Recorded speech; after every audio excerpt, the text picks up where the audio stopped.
You are now entering Maximum Driftcast, the only drifting podcast hosted by a Spanish soccer mom, a 30-year-old silver-haired fox going on 60, and finally, a 200-pound bowl of spaghetti with chimichanga arms. The champions, we are the champions.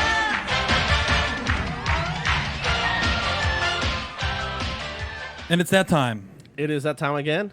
It's that time of year where we are ready to wrap up. It's that most wonderful time. Paco, I don't know if I just don't know if it's that time yet. It's not that time. It's not yet? that time yet. We got another month or two. I'm confused. Can I interrupt y'all? Yes, Sam, go Yeah. ahead. I think it's that time. It is that time. Well, okay. I'm actually shedding. I was shedding a slight tear. As You're before. shedding a lot a hairs off the top of your head. I'm a hyperallergenic human, Sam. You should be shedding pounds instead. Yep, I'll do both. Same for you, Paco. I know. So it's that time, guys. We were talking about this earlier. Irwindale is what, 4 or 5 days away. Yeah. Start practicing on Thursday. Last year of Irwindale track ever. Last year, finally, we've been flirting with closing down the track for many years, but this year we're finally going to do it. We've decided, we're done with it. Irwindale can't kick us out because we're kicking them out. We're breaking up with you, Irwindale. Sorry, dude. Well, it was last year. It was Y2K for Irwindale again, where it was full. That's right. Full panic mode, where the world was going to end at midnight for Irwindale, and then it got resurrected from the ashes. It was like the October thing. It came back from the death. Yep. So it got resurrected really fast, and here we are back to the final round, which is crazy because last year at SEMA they announced Vegas. Remember that? Yeah, that was a tough one. We even still have all our edible arrangement signed by everybody. Should I show them the petition? Sure, I'll show them it real quick. So, I forgot about that. That was. It feels like it's been many years, but that was only this year that we started out. So for you guys that don't know, at Formula Drift last year, actually, one of our kind listeners actually walked around the pits and had an edible arrangements menu signed, but at the top it says, bring FD to Vegas. And they had all the drivers sign it, including Ryan Sage. Jim Law is there too. Brian Sage put a signature right there. So this was the official contract to run Vegas, and we breached the contract, and so now there's going to be massive fines in the drifting community. But no, we're excited. I think the problem with Vegas, if we look at it once again, was what it would take to replicate Irwindale as far as the facility, which is not possible. It is not possible. Just as the emotion of the place, it's the House of Drift. It's where it started. Where it ends. It's where it ends. It's a magical place. And real quick, Sam, I'm happy we're going back. This was from Jared Van Anken. He was the one who put this. Dr. Jared Van Anken. That's right. Doctor. Sorry, it didn't work out for you, Dr. Jared. Maybe it's is it Dr. Jared? Oh, Doctor. But yeah, that was the thing about Vegas is they were talking about the infield, I believe, of the bull ring would have to be repaved, resurfaced. They would have to bring in so many more pieces of equipment to be able to facilitate that. And but none of that matters because Irwindale came back, and it's like she's the base bitch. She's the one that you got your back. Well, we had a slight spat Irwindale, and then you came crawling back to us, and we decided to take you back. Yeah, it was our choice, not yours. Yeah. We are that ex-boyfriend that does that. But before we move on, what do you think? How do you think it would have been at Vegas? What would have been awesome. Doesn't matter. It would have been sweet. And I came onto the FD circuit right as they stopped doing Las Vegas. So I was excited to go back to Vegas with the FD boys and go to a buffet, go see some dancing girls, go see Siegfried and Roy. I was just going to do all that stuff with Peter Wiechek because I feel like he'd be a good, fun person to hang out with. That'd be great. We'd go see Cirque du Soleil, and it would have been a good time. So maybe, Peter, if you're still interested in doing that with me after the season, let me know. It'll be a good time. Can you guys hold hands and? Oh, absolutely. Yep. It'll be a Polish boy fun time experience for all. But every year. Not every year. We've only been around for a few years, but we've done this in the past, I think, before Long Beach. Did we do it before Long Beach? Did we do it before Irwindale last year, where we do kind of a variety show? So rather than just have one guest, because there's so much going on this last few days before the end of the drift season that we want to talk to as many people as possible. So that's what we're doing. We have I don't think we should name the names. Let's just pop them in here and let people be excited and surprised. So we're going to talk to as many people as possible for about 10 to 15 minutes. Your favorite drivers, all of them. Or we could do one driver a minute. What do you guys think of that? Ooh, like a We can fire drill. No, how do you call it? Yeah, the Mexican fire drill. There you go. That's not right. Well, we can call every driver Pro 1 and Pro 2 for 1 minute each. We'll get a lot of information across. Logistics won't be awful. Perfect. We're gonna. What could go wrong? We're just gonna call a few of our boys and have a good time. So, anything else before we get started? Corey? No, I think Sam's ready to go. I heard your car's going to be at Irwindale. No, my car will be at Irwindale. It'll be in the Oh. Motegi booth. Corey, you're driving at Irwindale? That's Yeah, I'm awesome, driving my dude. car right through the pits into the parking That'd be lot. sweet if you just became a Pro 2 ringer and just shredded I stupid wish Dylan, I stupid would. Travis. What I if wish I could. Kristaps' car breaks and he's like, Cody, I need your car because I Dude, need that's car gonna for happen. Calling it FD. now, Paco. Well, I'll tell you this. I took the car real quick before I'll tell you the story. So last year when I took the car to Seattle before when it had the V8 in it, I took it there and it blew up right before the event. So it was literally a parts car for everybody. It was a town bicycle. Alec Honadell took my fuel cell. Peter Waycheck took my brake master cylinder. I had some wheel spacers. I had some brake lines. Somebody took a I shed had under a passenger handbrake. seat. I literally handed out so many pieces of the car out that now that's running, I'm going to tell them I can't take it apart. Sorry, but... All right, well, your car is going to be parted out. I mean, you did it to Riley Sexsmith at Grid Life this year. It's only proper that when all the LSs break, or all the 2Js break, they're coming to you. Yeah, oh, for sure. Now I'm stacked with parts. I'm the part hoarder now. Stacked. There you go. Yeah, because I have everybody else's parts in my trailer. But, yeah, no... Yeah, I think we'll be out there. Obviously, the big launch of Forza, which I don't know if you guys have played it. I've been playing with Big Balls quite a bit. You haven't given me my key yet, so Yep. once you give me my key, I'll play. I'll have your key for you. And Wait. What? I never got a key.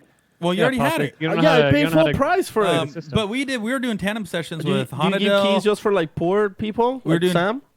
Yeah.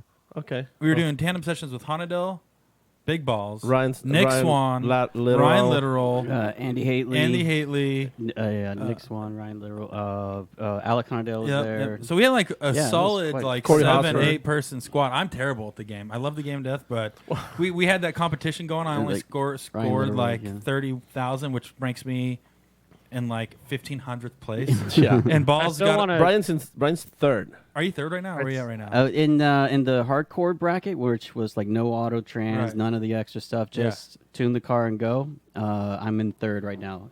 And in the Americas, I'm in 11th, I think. Okay. And in the world, I think I'm 29th, 28th. There you go. There he goes. Big Balls. Give it up to Forza driver Big Yeah. Balls. Yeah, but anyways, it's super cool. My actual Forza friend request has been nuts lately. It's been unmanageable. Yeah.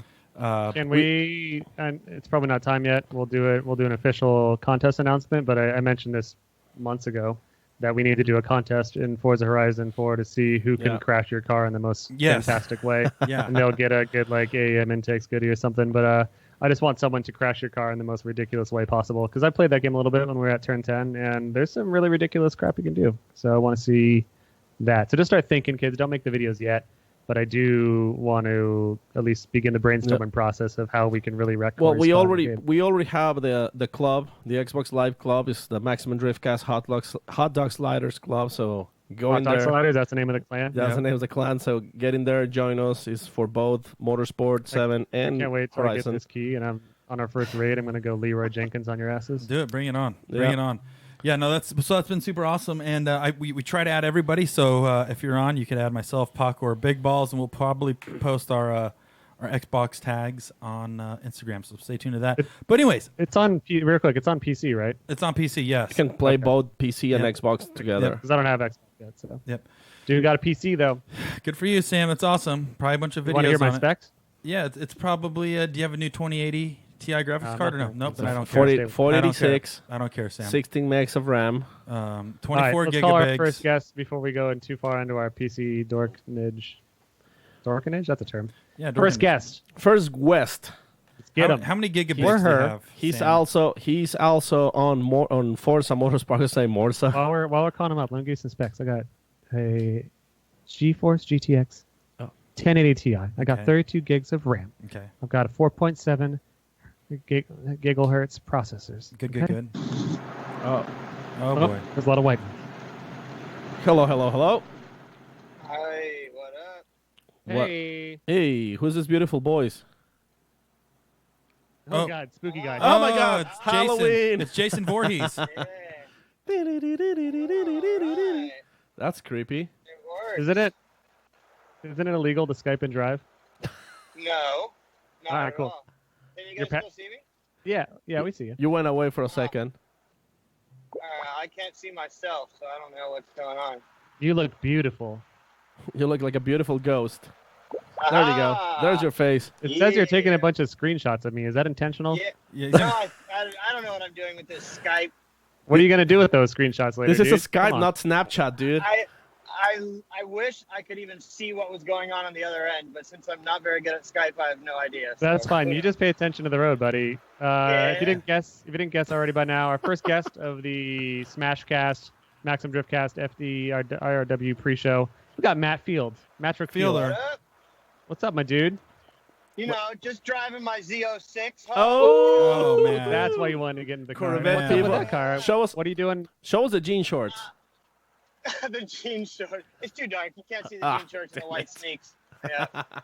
This car, I just bought it because it was a good deal, and it's a nice daily, so I'm Hell yeah, dailying man. it. You're Yeah. now that guy. You're dailying. You went from like JDM superstar to now dailying a Z06. You sick. Well, the thing about me is I've never had a nice car as a daily in my entire life. Like, Yeah. I either daily drove my beaters, which beater S13s or beater E36s or something like that, you know, or the last daily that I had was a 7 Series, but it was a total pile of junk. Like, it was $1,000, but you know, like, I felt Big Pimpin' Obama style, but it's still Big Pimpin' Yeah, Obama. buddy. What year is that? It was a 2001, the BMW. This Corvette No. is a 2003 Oh yeah. still a That's a C5. C6. C5. This Five. is a C5. Yeah, I have Oh. a C5 and a C6. So And just a regular C6 Corvette FD with some car. plastic vents thrown on the Oh side my panel. god, this thing is literally like the most plastic car in the world. Like, all the interior is plastic. I swear, it is the interior from a Silverado. Everything. Yeah. Silverado. Yeah, No, it's the terrible. The car's only been around for 50 years at that point. You know, they still couldn't afford to not take all the spare parts from their bottom line entry level cars. You know. No, Silverado. For sure. Yeah, I had And before we talk about FD stuff, you just released a sweet ass video today, man. Yeah, I did. I'm very, very pumped on it. It's a little bit different than, what we're kind of used to seeing and what I shot like with Field Day. So I was pretty excited about it because being able to work with people like Johnny from Air Blaster and the guys from Heatwave and kind of them having different ideas, couldn't be happier. I feel very fortunate to be able to work with those guys. Yeah, FPV drone shots were very sick. I just got to work with some of Crazy. the footage for the first time at the Nürburgring video, and seeing your dude shred through those canyons and getting those risky ass shots was very cool. Yeah, it's, shooting like at a track or something that's open is obviously the shots are still epic, right? We're not hating on the epicness Yeah. of the shots, but this guy, like, we kind of just threw him into the pit, like we went up the day before and he looked at it and he was like, oh, wow. And then I kind of explained to him the type of shots that I wanted. And he was like, well, all right, well, we'll give it a go. And honestly, he pulled through 100%. High risk, high reward, man. yeah. You gotta Yeah, get it. definitely. Also, And I the saw on soundtrack social was. that you oh. nearly ruined a red cam, and I saw the shot, Yeah. which was very scary for me. So for that shot, because obviously I grew up drifting on that road, right? So we call that corner like the guardrail corner for obvious reasons. So when I said I want to shoot this, and I said we need to place a camera here, and then Air Blaster, you'd be flying here, and I kind of like had it in my mind. And then I told him like, all right, I'm gonna do this first try, so don't miss the shot. Like, this is it. And then I did that, and it was like, I didn't mean to be that close to the camera, like, let's get real for a second. Like, I wanted Yeah. to be close, but I was literally like maybe an inch away from Oh, God. completely destroying that red. Yeah. Was there a cameraman, or was it just laid on the It ground? was on a tripod. Oh, God. Yeah. Well, Yeah. you So got it the would have shot. been destroyed. Yeah. You got the shot, man. That's what counts, That's what right? counts. Yeah. The soundtrack was Yep. great, dude. Whose call was that? Oh, yeah, Brian. Brian's super pumped up the soundtrack. Yeah. Yeah. The guys from Justin from Heatwave and Alexi. Alexi used to shoot all the Go Big project stuff back when we were kind of shooting for the reality show, and it did its thing and it's living around on the internet. But between Alexi and Justin, they really kind of like reached out, and I think that they got somebody to kind of set them up with something. I don't know. It's all them, but they came up with it, and I think it worked out well. Sick. Yeah, it's pretty badass. So what? Yeah, I'm real happy. So what are we gonna see from Matt Field coming to Irwindale last round, man? They're gonna just send it, explode the car into the crowd or something like. Yeah, because this is your inaugural. Real quick, this is your inaugural season in the Corvette, and we've seen some pretty awesome shit. You podiumed with the car, like it's pretty awesome. I remember talking to you years ago now when we were just flirting with the idea of building a Corvette, and we've seen some great successes with the car. I've seen a couple of failures, hitting some walls in Atlanta and elsewhere. But I mean, what's your overall impression? And yeah, like Pawlak said, going into Irwindale, what are you expecting? Honestly, the Corvette up until this point, like and forward, I truly feel like it was the right decision for me. Always there's hesitation before you pull the trigger, right? Like, is it going to be better than an S chassis? Because let's be honest, it's hard to beat how good an S chassis is in drifting. It is. It's just hard to beat it. So there's always that in the back of my mind. But after doing research, and honestly, the biggest push factor of why we went this route was Dan from Part Shot Max. He truly believed that the chassis was going to be better. And then, I mean, that's all great, right? Everything's good on paper, but then a lot of it falls back on me and my guys to produce a car that can live up to expectations, right? Because I couldn't have just come out with an okay Corvette and then let's see how it does, right? So it was a lot of pressure because that was 5 or 6 months of my life, which seems like a long time to build a car. Team, it was basically me and my two guys, Graham and Rye, who were really working on it every single day. And even them, they have normal jobs. So, after work, they would come by. So it was a lot of pressure, but I think it was completely worth it. I feel like I already am driving the Corvette better than I ever drove the S14.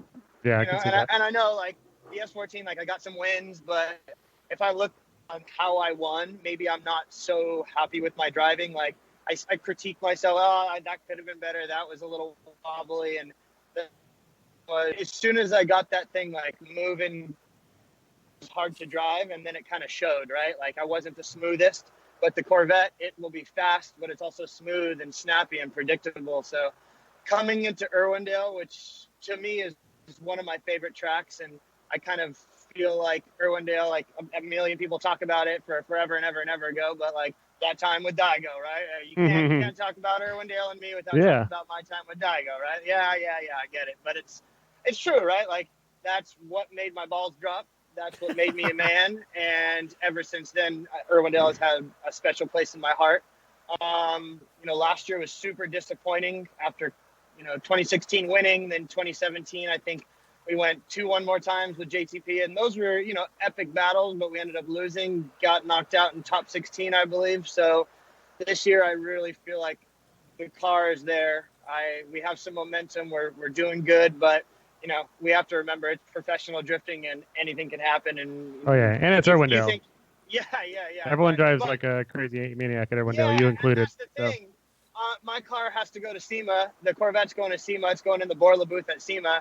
So that's in the back of my mind. I don't want to like completely wad it, but at the same time, like, hey, if it happens, it happens, and I'll fix it, and that is what it is. But unfortunately, literally right after Irwindale, we have the awards banquet. I'm home for one day, and then I hop on a plane and fly out to China from round 3 of D1 China, and then I'll be back for a couple days before we go out to SEMA. So my schedule's crazy, and I don't have a lot of time to completely rebuild a car, so I gotta, drive smart. Well, let's hope that this doesn't become a soundbite for something that happens at Irwindale. But either way, no, I mean, asshole. I know you, man. You're not gonna let it get to your head, and you're gonna drive the car as hard as you ever would. And if you wad it up, you wad it up, man. It's drifting, and it's Irwindale, and fuck it, you're here to mess up some points for some big dogs. One more podium, man. Yeah, I know you're capable of beating anyone out there, so I think that you're one of those dudes that has the ability to mess up some points if you wanted to. And for me, I think there's a possibility that we can move up to fourth. I mean, maybe third is mathematically possible. I don't know for sure, but highly unlikely. But I think best case scenario, we can move up to fourth in the points, and finishing in the top 5 the first year in the Corvette is, that's huge. That's a huge sell. It's a huge push. It's big for everybody going into next year. Yeah, I mean, it doesn't matter whether you break that, invisible magic 5 number. It doesn't matter. Your first year has been super successful. Of course, it's great to say you've been top 5, but I mean, saying top 6 sounds not as cool, but still a big deal. Yeah, why, right? Why top 5 versus 6? 5's an odd number. Like, what is this top 5? But whatever. Yeah. Well, I like 6 because you combine that 3 times and you got the mark of the beast.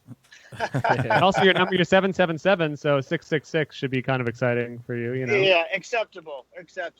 There you go. All right. Any more questions for Matrick? Do we have anything? I guess just one thing for listeners. I decided that I'm going to bring the S14 to Irwindale. It got brought back to my shop. It was sitting at Graham's parents' house, like outside and in his trailer, and then in the other trailer, and just kind of being the redheaded stepchild that I don't want to bring back to my shop because I don't have a lot of room. But now that we have the new addition to the shop, if anybody hasn't seen, we got another 2,000 square feet at Drift Cave. So now I have the room. It's nice to have the S14 there to look at because surprisingly enough, it actually looks decent. Yeah, it looks pretty clean in your Graham today. Thanks to Paco for the 2F, performance plug. There we go. Yeah. And I'm going to bring it to Irwindale. I think it'll be cool, especially because everything that's going on with Forza, and a lot of people, from what I see, I get tagged hundreds of times a day with people playing my car in Forza. So I think it would be really cool to have the car there, and if people wanted to take pictures with it or sit in or do whatever they want to do, because hey man, I saw that car in the video game. So it's going to be there, so you guys come out, take pictures. If you want to sit in it, maybe we can make something happen. Also, it'll be cool because now Corey's car is going to be there. So when people with 2Js, when they break, they can steal from Corey's car. People with LSs, when they break, they can steal from your car. We just have 2 donor cars. That car is it's just dialed right now. It's off We'll limits. see. It's off We'll limits. see. I know how the camaraderie gets when someone breaks apart. You're just going to be ripping apart your motor just for them. God, I know, right? I already see Forsberg's hurting for a motor. I'm just like crossing my fingers. I hope he doesn't ask me to drive my car, but no. Yes. He just throwing a new. We're gonna talk to him on the episode actually. Oops, spoilers. But I think he's just getting another power plant just to really dial it in. I don't think it's like a desperate measure, but I guess we'll find out. It's just last minute, right? Like, I'm sure it's not a desperate measure, but I guess being down in Southern California, you have a whole day, so it's not the end of the world to put an engine in. Yeah, he could be building his car up till Friday morning at RS. And still be okay. Where's Corey's car gonna be? At you guys having a booth and doing the Driftcast live and everything? No, well, we'll be doing the halftime show, but I'll be in the Motegi booth. Motegi's going to be doing a big activation out there, obviously with AM as well. So I know. Matt, you don't get to watch it. halftime shows, but we've been the official form of the Drift halftime show now for the entire season. I mean, I thought you cared about what we do, but that's cool. Whatever. It's all okay. I found out as long as you don't interview Matt when he's competing, he's all right. Outside of that, you don't want to walk up to Matt and ask him for an interview because he'll tell you to kiss his wiener. Did he tell you to kiss ween? Yeah, he told me to kiss his ween. He's like, get away, kiss my ween. And he gave me the shoe away. Right? Here's the backstory. Corey's doing Lorette's job. I'm sitting on top of Kristaps' trailer in St. Louis watching the battle that I was going. I don't know. It was like it was something important that I was watching, and then Corey wants to interview me literally right then, and I'm like, hold on, let me just watch this battle. And then he got all mad, whipped out a hot dog, and was like literally upset. And I just said, give me a minute watching the battle. He told me to kiss his wing, and I didn't do it. I didn't do it. But you got the interview. Yeah, I got the. No, I did in the pits actually. Yeah, I did finally get in the pits. Yes, you came in. Yeah. So I'm sorry, Corey, but it's all right. I don't care, buddy. I'm just. And by all means, I would love to dick around and talk with you, but like I try really hard to I really have to try. So when I'm there, I gotta try to stay. I can't hear anything you're saying, Corey. It sounds like you're breaking up, Matt. Bye. No, I'm kidding. Thanks for spending some time to talk with us, and we will see you in a few days, as will all your fans, and we'll see that sick Forza car. And good luck this weekend, man. Guys. Can't wait to give you a big sloppy hug. Good talking to you. Yeah, buddy. We'll see you then. Take care, buddy. Later, Drive guys. safe. Later. Thank you. See ya. You hang up on him yet? Let's Fuck hang that up guy. on that Can you believe he's got the fucking balls to come back at you, Corey, and be like, oh, I didn't have time to talk to you. He told me to kiss his ween, dude. I forgot about that until Paco brought it up. That guy can. I totally forgot about He it. can kiss my piss. Kiss my whiz. Let's see if we can get the next guest. Let's see if he picks up. Oh, we got more? God, I thought we were just gonna do an early show. Should I borrow Matt Field's car You should borrow his car without asking. Yeah, I should. I want to rip that. I saw you driving it on Forza, and you were like driving like a dick. I was driving like an Just ass. like, watch me, I'm Matt Field. Oh, crash. Vaping so hard. I couldn't see in the car. I was so covered in vape. Nice. I mean, we got that's kind of exciting though that you can drive your car all perfect and friendly, dude. and then like, oh, hold on, let me see how Deane Carney's car feels, and then just immediately crash into a. It gigantic drives like palm tree. shit. Actually, I'm actually terrible in all cars, Sam, and Yeah. I'm not great at racing I'm games. which is why slowly I'm kinda getting looking forward to better. it. I'm slowly, and the worst part is when you have a lobby with how many people could get in a Forza lobby, Brian? 21. I'm not. It's 24. 24 people. Yep. So you get a stack 24 people in a lobby, Sam, and then you're out there in your own car, and you look like a major asshole. So what I actually do is just park in the grass and watch people drive by. I'm the old dude that sits on the sidelines and watches. Well, I'm the one who's. So I don't know for people that didn't see the video. I was doing a camera car. Oh, Paco is a camera van. I was a chaser, the racer chaser, on a van. Yep. So it was a camera van, because I can't drift for shit on Yep. Forza. Yep. But I think I did a good job, like chasing people on like following. Drive. You did a hell of a job. Thank you. Hell of a job. Heck of a Pac. job. Don't fucking curse, Corey. Sorry, dude. Balls, are you dialing the next consumer here? Yeah, I'm Dialing and working the smiling? hotline. All right, let's see what we get. Well, on the here. guy we're calling next is kind of a jerk, and he talks back to me a lot, and he's got a lot of lip, Yeah. got a lot of hip. Hip and lip. Sometimes he snips a little nip when you're not looking. Yep. Yeah, actually, that is actually true. He is showing nips pretty often. Now he is. I try to tell this guy to put on a shirt when making videos, but he doesn't seem to listen very often. I think he wants you guys to see his nips. Yeah, he should get tattoos and covers them up. That's what he should do. Out of all due respect, he should get like an eye patch around each one. Is that like a patch made by Apple? Yeah, Apple Patch. Eye patch. What, Sam? What are you gonna say? Well, he's been on My Little Pony kick. He just keeps on getting little pony tattoos all over his body in secret spots. I keep telling him to not do that anymore because the fans might not be as receptive as he'd hope. He's like, I fucking love these ponies, dude. Rainbow really- Dash. It's weird, but I'm not going to judge him for what he wants to do. It's what makes him happy, and that's what I care about. I just want my friends to be happy. Yeah, same here. My friends. Well, what kind of tattoo would you get, Sam? More important. I want to get a tattoo of my cat Bucket, but I'm not going to get an actual cat. It's going to be a bucket with a leopard print, I think. You should actually get a picture of a bucket, right? But make it a litter box to remind you of your cat. So it's a bucket, but That's a good idea. It's a litter box. Oh my God.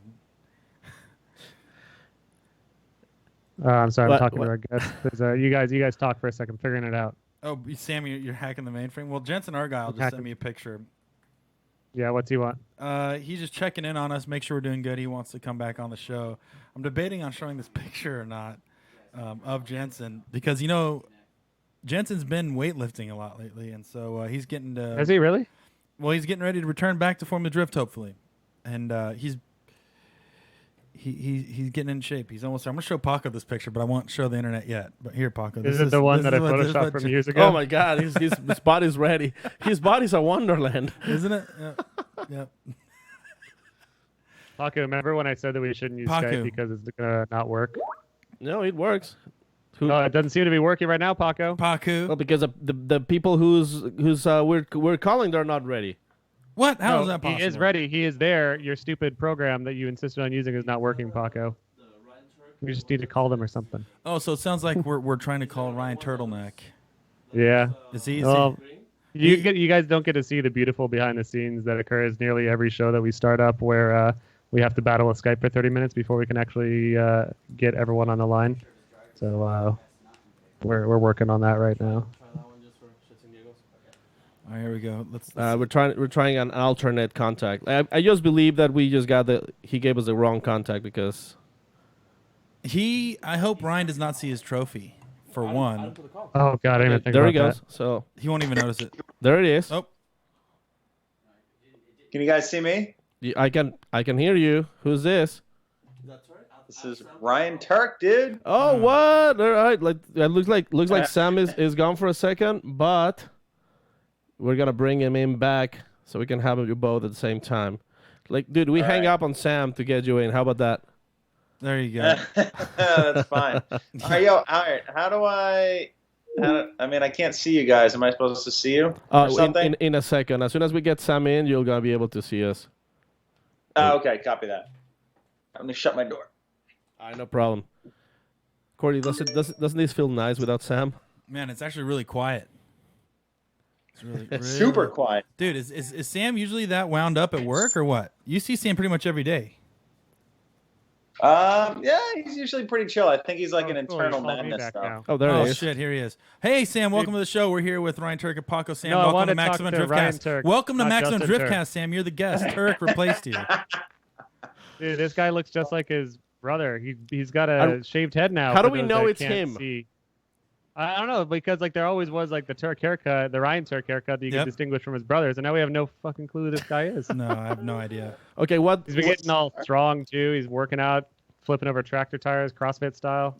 what can we ask him that only he would know? I don't really do the tractor tire thing. There's no room for that out here in California. Yeah, we don't have a single tractor tire in California. Sure. What's up your angry ass, Sam? You look all stressed out, dude. You got a bunch of gray hair. Because Skype keeps on not working, and Paco insisted we use Skype rather than his phone calls, and I got kicked off. We couldn't get a hold of you. Paco, Yeah. if it happens again, I'm going to drive to Phoenix. I'm going to fucking kiss your forehead. And then you missed it, Tuerck. You missed it right before because we just talked to Field before you, and Matt Field told Sam to kiss his ween, so he's probably still He did. probably still recovering from that. Yeah, yeah. Now, Tuerck, can you see the Corey's camera? Do you see Corey on there? I see you only. So like Cool, right now, cool, switch cool. now real quick, Sam. Brian, switch cameras. No. Yeah. Just there you go. So can you How see do I- Corey now? Cameras. Hold on a sec. There's something I want you to see in that room. Don't look at it, Ryan. Don't look at it. It's not good for you. I already know what it is, dude. What guys is have it? Not handed over goods. What is it? What is it? Hand it over the goods. You abandoned those goods. I don't know what you're talking about, buddy. Time for some hardcore nut taps, dude. Oh, Oh no. Yeah, Paco stole Turk's Pro 3 trophy. I was told to. I was told That's to a lie. steal it. Forsberg house. Yeah. Is that a Forsberg house? Well, you left it at Forsberg's house for I think 2 years, and then I Chris didn't was have a house to bring it to at the time, all right? Dude, but all that FD money can't afford a. well, that's when you go out there and you Culver panhandle City with the house? trophy. there you go. Yeah, just No, shake it and I put need your sponsorship money. Yeah, put your coins in it. All right, Turk, let's talk about some race cars. What's up with your car, man? I see it at RS with not any work getting done on it. You actually working on that thing or what? Yeah, I was just prepping body stuff. Oh yeah, I saw you putting on a sticker sideways Yeah. yesterday. Well, yeah, when it goes on the car, it's sideways when it went on, but when it goes on the car, it's going to be probably crooked. So Because your bumper's hanging off. Well, once you start dragging your bumper and the bumper is sideways, it'll work out perfectly. The sticker will be that totally level. That was the plan all along. game plan. Just trying to rub on that lower wall at Irwindale, see what happens. Well, I think we tell the story every time you're on the show, but it always deserves a retelling. Uh-oh. Your best accident, your best collision happened at Irwindale. My best collision. Yeah, it happened with a little gentleman by the name of Christopher Forsberg. And you and him yard sailed at Irwindale before my time, but I've heard the story a couple times. Let's relive good that one. before we go into Irwindale for the last time. This is the last year. I don't know if you've Yeah, heard. have you heard that? That was. Yeah. I heard it's the last year until next year. So Tell you that. Yep. So what happened at Faithful FD? What year was it? What cars were they? What did you do? It was 2006. I was driving the CIP Motorsports. My friend Jeff from Connecticut, he built a pretty sweet KA turboed S13 hatchback with an S15 front end. Made pretty decent power. And we were coming in, I think this was coming into night practice when we used to do night practice on Fridays. The best practice. Me and Chris were the first ones up, 1 and 2. And Chris was leading, and he totally botches the clutch kick, over rotates, and I'm right there trying to run tandem with him. And this is early on, so my tandem skills weren't really that great. Not that they're super awesome now anyway, but so he does like a half spin, and then I clutch in, and I just smash straight into the side of his car, and then we like bounce off each other. We crash into the wall, into the big bank, and then we come off the big bank wall, crash into each other again, coming off the wall, and both our cars are pretty fucked, pretty torn up. So you would say that is mostly his fault? Yes and no. I mean, Percentages. You know, Let's give me like a 70-30, Well- 60-40. well, yeah, it was both of our faults. Well, I for was- sure. Yeah, but hold on, Corey. We need to get this out of him. It's the first lap of practice, and you shouldn't really be trying to go that hard on their first warm-up lap. So it's his So fault mostly. I say looking back on it now is equal faults. 50-50? Chris wasn't warmed up, and he made a mistake, and I should have been smart enough to give him the space to be able to make the mistake. See, I disagree with that because I think you should have came back and said, okay, I'm going to do a 100-point run. So if Forsberg wasn't there, you would have the perfect run. But you had to throw it away, unfortunately. Do you know what I was just thinking of? You are wrong, Corey. Sorry, bro. No, do you know? Hey, Tuerck, do you remember when Corey used to drift at Irwindale? That happened like one time, right? Twice. It happened twice. Yeah. What was your You best scored, part? 33? 33rd. Yep, 33rd. Actually, what I was just thinking about throwback is the Retax car Ryan used to drive. That was super cool. That was the highlight, actually, I think. I don't know what part of that car was cool, but it got me through a season. I mean, it was cool because so many people got to enjoy it. Yeah, do you know it's like Stonebeck during drove it and for 1 after. year. You drove it for a couple years. That one chick that drove it in chick drove Texas it for 1 once. year. Oh yeah, that 1 year. All in Yep. your skid Yep. marked out seat. That car literally was the town's bicycle. Oh yeah, everybody, and Ryan already I- blew the seat out too. I think it had more. I think it has more tech inspection stickers than my current FD car does, which is pretty crazy. All right, so what's cool before is we like get too far down, go ahead, Paco. no, I was just gonna say like at least like I remember around that time that's when I started really getting into Formula Drift, and I remember like that's the guy from the videos. That's Ryan Tuerck and that Retax car. So, there's What videos? Videos. was Tuerck. not even at that point. your YouTube series. Oh yeah, I was already doing that. Yeah. Yeah. So That's I mean, the year I started that. Turks. the what? You started Tuerck with the That's the the year I Retax. Yeah. started Turks. Yeah, and you also like you also had like a hatchback that you had on Tuerck as well. So it's kind of like Yeah. so it made sense. I mean, it was cool. It was cool memories. And then you hooked me up with some parts for that car, and then I Lasted destroyed them right off the bat. one race. So. Yeah. Not And then even. I became the head editor of Tuerck, and then I canceled the show shortly after. Because you produce crap, Sam. You're Yeah. like, why is this video series just went to shit? 4 years later, they canceled it, dude. I know. I 4 had a years- couple years. I had a good run. You had like 3 or 4 seasons. 4. Four It was seasons. 4 Yeah, seasons. that's pretty good, solid run. Yeah. I mean, that's solid. Yeah, The more solid runs was- than Corey's. Yeah, and then Sam had to blow it. All right, so before, budget blew it. We were yeah. out of favors and ideas for the amount of budget that we had to work with. Well, which you was- could Ready. what you should have done is took some of Vaughn's money from Fire Drift and put it into Tuerck. You might have. I know I could have went out there with a blowtorch and made a better video. I'm just kidding. Oh my god. I still love that anytime any of you guys get mad at Andy for something, you just bring up Fire Drift and it kind of ends with the conversation. Pretty much. All right, before we get too far down nostalgia lane, or I get myself in trouble by talking, let's talk about your season. What's been the progression of the car and your driving? You've had some problems. You've overcome some problems. You've had some badass runs. Let's just do a quick. We don't have to do like a round for round recap, but like tell me about like the biggest hurdles and the biggest successes. I guess a quickie is we did a massive overhaul on the car in the off season. Rebuilt the thing from scratch. Went out for testing. Best the car's ever felt. Took some time to get used to, and really started hitting my stride right around Seattle, where the car felt absolutely perfect. Landed on a podium, and then in St. Louis, we prepped the car. Went out for the first lap, changed absolutely nothing, and we had nothing but issues that entire event. And not sure quite why still. So we changed the setup, which was the issue, the belt system. And we were good in Texas. The car felt great there. That's usually my worst event of the year. And even though the judging call didn't go the way we wanted, as with quite a few of those this year, it's the best I've ever driven there. So I was happy and satisfied, I guess, just, was wishing for a better result. Beyond that, though, I feel like my tandem has progressed a lot this year, which I've really been happy about. And I think a lot of that can be attested to the team and just the car setup and being actually comfortable in the car to be able to drive it, I guess, more aggressively.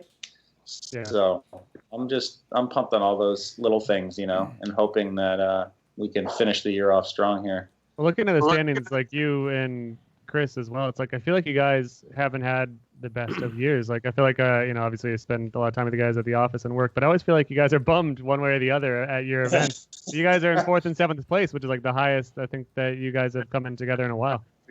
Yeah. I mean, the past 2 years are kind of not that great for me, and I know Chris coming off of last year was really difficult with the new engine program. So yeah, I mean, Chris is doing great, even though he's had a tough year with his engine program, even though it's gotten a lot better. And myself, I just feel like my driving's gotten better, and we've just had some tough battles on the track. And we ran James Deane a lot this year, and he is one tough dude to beat. And couple one more times, couple calls, that didn't go our way, and so on and so forth. So it is what it is, man. We just keep plugging away. The competition these days is absolutely friggin' insane levels. Yeah. And nobody has like shit cars and shit parts, and everybody's running really good setups. Everybody really knows how to set their car up well these days. So it's like everybody is a competitor and can beat your ass. Not really, yeah. There's not really those battles where you line up against someone and you're like, oh, this will be an easy win. That doesn't really exist anymore. I think that everyone is pretty dialed right now, and everyone pretty much has a chance to beat just about everyone else. Except for I'd say there's only a few people that could beat James or Freddie or Peter right now. But I bet you could do it. Haven't you beaten Peter or James this year? I forget. Almost in Seattle. No, James. James beat me every single time we've battled together, and whether that was right or wrong from the judge's point of view, and I forget. I don't know if I've beaten Aasbo. I know he beat me on a mechanical in 2015. I can't remember. Me and Aasbo haven't actually run each other that often. I've run James Deane more in the past 2 seasons than I think I've run almost any other driver on the track. Just keep on getting that Rob rack. So it's all good. Side note, I was going to ask you, it's talking about driving and tandeming and stuff like that. How much do you actually drive outside of competition?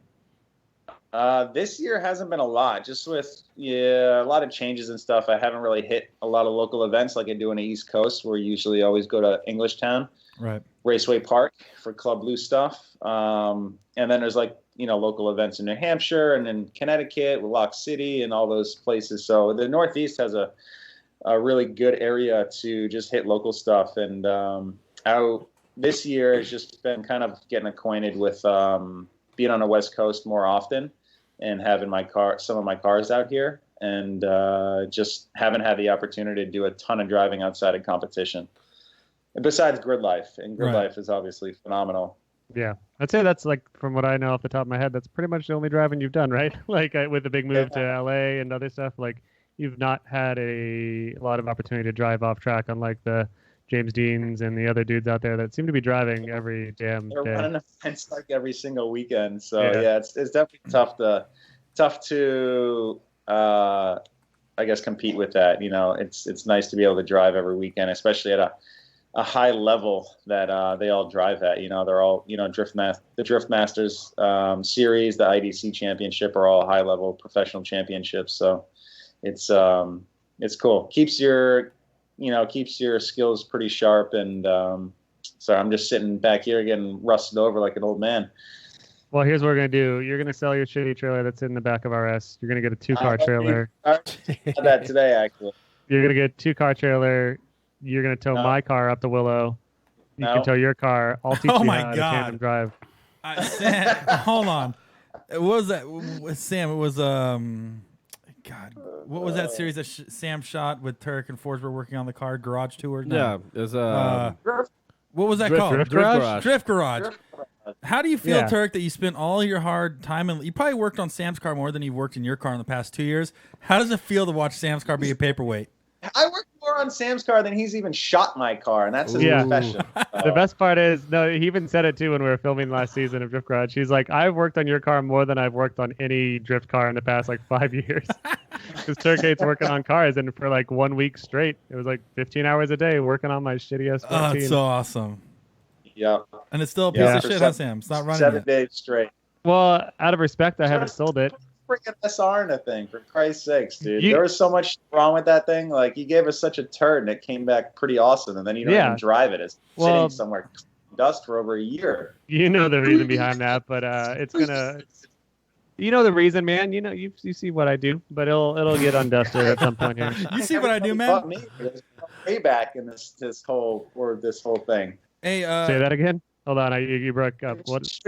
You've been shooting all these other videos, just stuff that I haven't, been in. I've had, not much coverage from your camera lens. So. Nürburgring. Yeah, that's because I'm only on the big projects now. I don't. So that's what Sam. See, that's what. Wow. See, that's what Sam's does. He uses and abuses. He's like, I'm gonna get Tuerck to build my shit, and then you know what? He's just trying to get to the next level. He's just using me as a stepping stone. Yeah, you were just. He did it to Paco. He's done it to me. Another now step in the ladder. Yep. There's another notch in the bedpost, Tuerck. All right. Wow. Any other closing remarks before we let? Oh, real quick. We have YouTube Super Chat. We have people on YouTube watching live. They can make a little donation via Super Chat and get whatever they want across the internet. Either it's a question or a statement. And this is our buddy Silas. Silas just says, off season one of the best drift vids ever made. Appreciate it, man. I think a lot of people can appreciate that. I agree with that, I should say. That is one of the coolest drift vids ever made. Give us a little backstory.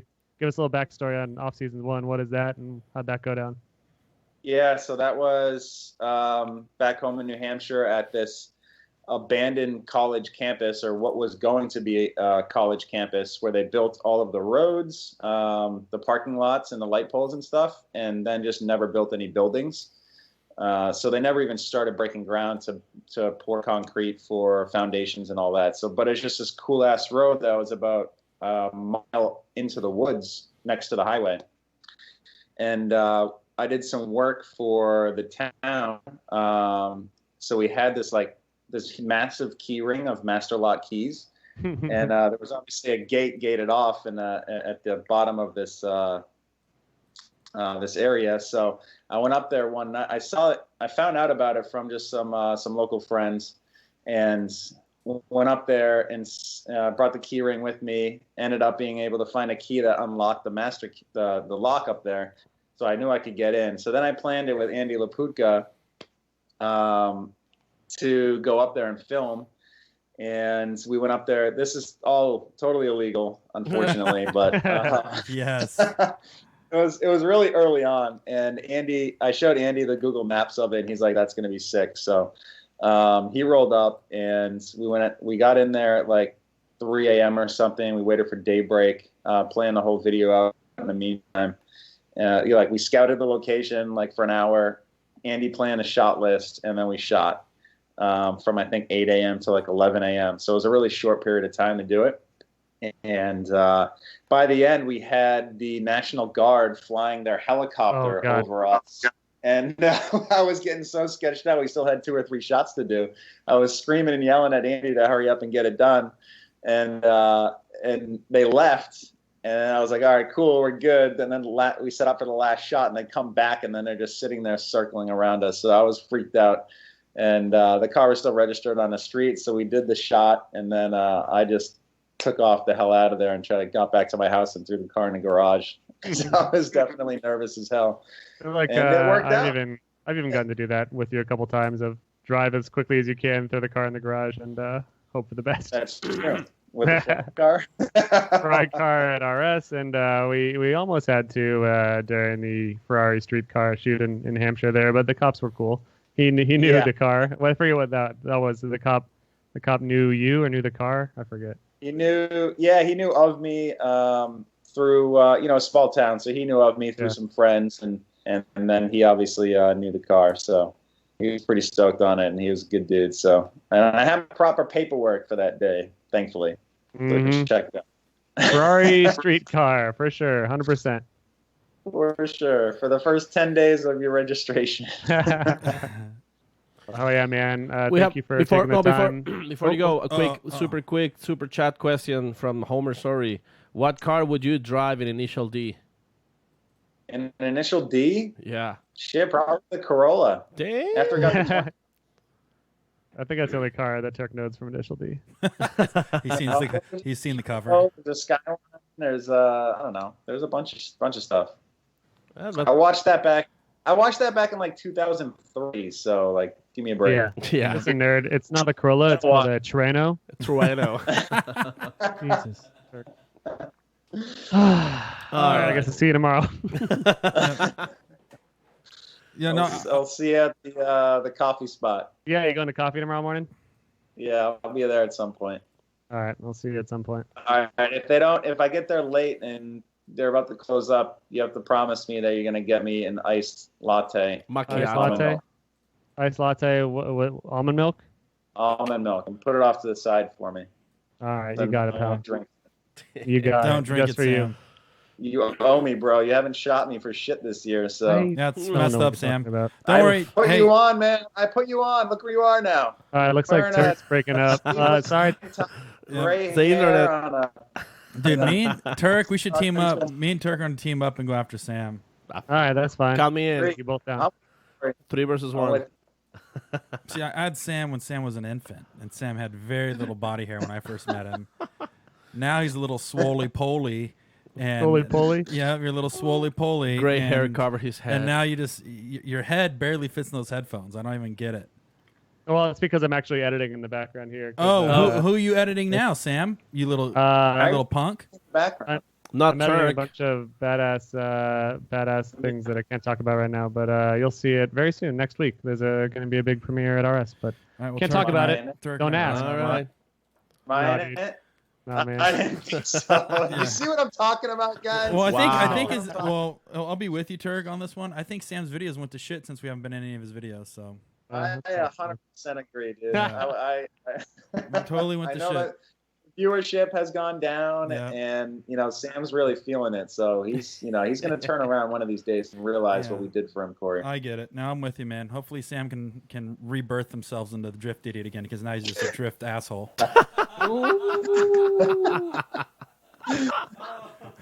All right, let's hang up on Tuerck quick before you guys say anything else. All right, buddy. We'll see you. Driver's up next. Who's up next? We either got Pawlak or Odi. I think Pawlak. Want to do Pawlak? Yeah. Let's do Pawlak. So, all right, Tuerck. See you in a couple days. Boys. Later, brother. Have a good night, man. Later, guys. Bye. See ya. All right, so I'm gonna get him Sam. a iced latte with regular milk, and he's gonna shit all over the place now. He's gonna Fuck your almond milk, Tuerck. Is he lactose intolerant? This just spraying down the RS bathroom. Poor guy. Is that what he asked for? I already forgot what he asked for. He asked for a iced latte with almond milk. Iced latte almond. All right, cappuccino with macchiato. whole milk. Got it. Macchiato. Or he Hey, this guy enjoys a nice Pawlak. iced latte. I bet. Speaking of macchiato lattes, Hey, All right, so Pawlak, is it? Do you do almond milk, whole milk, soy? What are we talking here? coconut. Whole milk, man. Dude, Oh, that's yeah. a full American. That's a full-blooded American. That's a blown I up can't- man right there. It's like, I'm not mature enough to handle it when at my local coffee spot when I'll take whole milk on this, and they're like, all right, well, do you want almond milk on this one or whatever? So my girlfriend orders almond milk. I'm like, all right, almond milk, and like, okay, so nut milk. You want nut milk with this? And then I start laughing because I'm not mature enough to handle the words nut milk next to each other. You should ask for breast milk next time, Sam.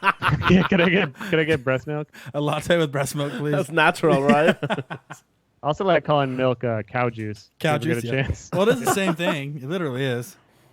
Pretty much. All right, so Justin. this is par for the course, JTP. We were talking about all the serious things on the podcast today. What are you in your home? Are you in your museum? Are you in someone else's house that you broke into? No, I'm at my house this time. Last time I was at my shop. Oh yeah, I remember very well. You showed us a bunch of old JDM parts and broken stuff that you've been ripping up and saving for many years.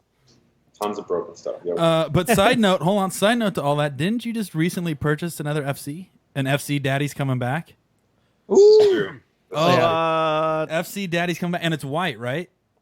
Yeah, I've been kind of looking for a white one for quite some time. I found a really clean 91 white with black interior, which is pretty rare for 91s. Most of them came with blue interior. So I swooped it up when I was on the East Coast swing this year and brought it back to Portland. And then Stanbro and me drove it from Portland back to Los Angeles, and we made it, surprisingly enough. On the rotary, of course. Yeah. Dude, Damn, man. FC Drift Daddy's back. Dude, I can't wait. I know, I can't. Have you done anything to it yet? Of course. What have you dropped on it already? What have you done? Give us the scoop. Give us just aesthetics and suspension. Like, that's it. I mean, all the important stuff. That's a hot boy coming out. Yeah, let's get this. Well, what's the important stuff? Get into the nerd stuff. What do you got? Nerd out with us real quick. What's some nerdy stuff you put on it? Look at that. Oh, it's good. Those some T37s, bronzies. Nothing but. God, my favorite T37s wheel, all dude. day. T37. Man. You bought some knockoff T37s on eBay, didn't you? No, it's C28. Never. Oh, dude, I've been saving TEs forever, man. I got a little stash. Sick. Oh, you're the contact for the TEs? No, not anymore. I've all but sold one set. Just never get rid of them. That's it. Hoard them with all the other FC stuff you have in your shop. Yeah, I got a little. I've been holding on some good stuff. I wanted to do like a rebirth when it was time. Are we ever going to see the green FC again? Like, are you ever going to rebirth that, or is the white your new thing? That ship has sailed, man. That thing's gone. I bought Dave Edge's FC and tried to do the rebound, but it just never felt right. And I don't think I'll ever do a green one. That was just gonna, kind of live in infamy. So it is what it is. Like I've been wanting to do this like street style one for some time. Right now, it's just got like a lip kit that I've been saving and some side steps and side skirts and a diffuser and the T's. Eventually, I'd like to do my wide fenders on it, but it's pretty clean. Like the fenders are all pretty clean, so I'm just going to cruise it like stock fender for a minute, and then I don't know. Eventually, when the engine blows, I'll probably do some like crazy swap. But for now, I'm just going to enjoy a super slow, low street FC. Is it loud? Do you have some screamer pipes on there? Or is she stock exhaust? Everything on the engine is stock except for like a radiator upgrade and the elbow, the thermostat elbow that always cracks. Like I put a aluminum one on that, but other than that, it's just stock. Oh, come on, dude. You need to get a street port. You need to get a bridge port on there. You need to get a freaking... I was texting Mad Mike back and forth, and he's like, oh, man, you got to do, like, peripheral port. I'm just like, dude, you're wild. So these are really good rotary impressions, guys. Yeah, no, we've been working. Well, that's what we've been working on. We knew we were going to call him tonight, so me and Paco got together at lunch today and been practicing. 3, 4. It's so good. So, side note, you are sitting in 5th, dude. Yeah, what the hell did you do this year? Is this your most successful season of all drifting time? No. What's your best? 11 was second place by like 5 points. Oh, that's right. 2011. And then I was like 4th, and then 6th, and then kept on getting worse and worse. But this is a move up in the right direction though for you. Absolutely. Who won in 11? When I took over my program in 2015, and drove Jim Guthrie's Mustang. That was a pretty hard year, but I was extremely thankful that he was helping me out with a car to drive, and it gave me a year to kind of like rebuild. And then in 2016, I obviously debuted my S550 car, and it's one of those things when you go from a fly-in and drive driver where everything's taken care of, that was obviously amazing opportunity that Falcon gave me there. But there was a lot of opportunity that I had with taking over my own program. But on top of that, I had to wear a ton of hats. I was, develop my own car. I'm driving my rig all across the country, which I'm not used to, dealing with all the logistical challenges of the team, assembling, a solid team. Right now, I think the biggest thing that's changed from 16 to this year is that I have a team that I can 100% rely on. If anything happens, I can just focus on the driving aspect of it, and they have my back with fixing the car. We saw it in New Jersey on my buy run where I launched everything out of my drivetrain for the most part, and they had the car together. I remember you dragged your axle or drive shaft on the ground. It was ridiculous coming off track. Right. So they got the car back, and we were able, we pulled off a podium finish there. And then in St. Louis, when Di made contact with the left rear of my car, it bent everything on the left rear. The guys were able to put the car back together in the 10 minutes to get me back out there. So I think that is the biggest missing component that I've been looking for. And the guys are really dialed. We finally have a really good suspension set up in the car. The engine and the power is really solid. It's competitive. But that goes, it's one of those things where you can't stop there. Next year, I'm building a new chassis. I'm trying to make it lighter. The cars out there are nuts. Yeah. Field's car is super fast. Blues' car is super fast. Aasbo's car is super fast. The Warhouse boys' cars are super fast. I'm trying to make my car super fast and be competitive. Obviously, it's doing well. We've been extremely successful this year. I have really solid spotter that's helping me know where I need to be. He's really good at relaying information to me. My previous spotter did an amazing job as well, but he had a new baby girl that was born, and he needed to kind of attend to that. But I'm just really happy with where my team's at right now, and it goes to show. We're sitting fifth. We're finally back up in the mix where I think we should be. And the car is working really well. It's been good. It's been really good. And you can make some moves potentially. There's if an extreme shakeup occurs, you can see yourself on the season podium. But at the very least, you can battle Forsberg out for fourth place because you guys are neck and neck. Yeah, I definitely have my eyes on that fourth spot for sure. I've done well in Irwindale in the past. I was fortunate enough to get a couple passes there at the Drift League at their final event. I did some exhibition runs. The car feels solid there. It feels really solid, especially with everything that we've kind of progressed on this year. We haven't changed a lot. We've just kind of fine-tuned it.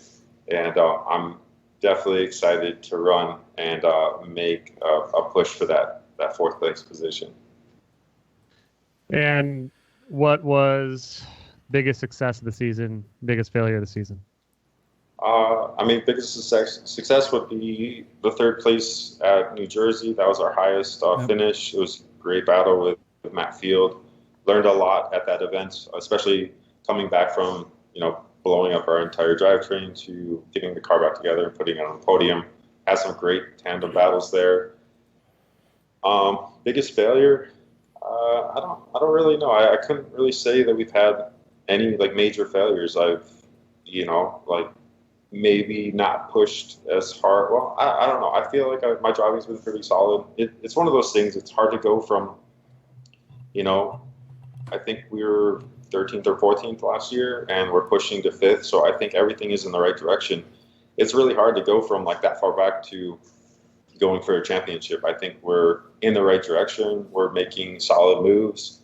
Next year we have a really good plan, the entire chassis wise, and our power plant and our drivetrain. We're making some calculated decisions there. Yeah. Our suspension is extremely dialed in for next year. So I don't know. I mean, I wouldn't say anything is a real failure. Like, I'm extremely excited with where we're at, what the team has accomplished this year, and what we have going into Irwindale. You usually do good at Irwindale, right?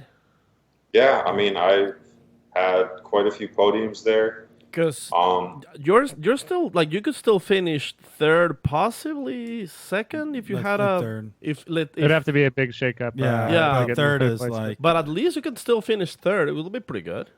Well, either way, Yeah. the entire season has been hyper successful. Coming off, you said Yeah. 14th last year, so and It was down there. I don't even want to remember where we were at last year. and there's always the battle of the Mustang drivers, and it's got to feel good to have that little title as well, being the top scoring Mustang out there this season. Yeah, absolutely. I mean, it's kind of like an unsaid battle that, you know, those guys are doing something completely different than what I'm doing. And, you know, I think we're on a pretty limited budget and we're using a lot of factory stock parts and we're making it work. And it's obviously working really well this year.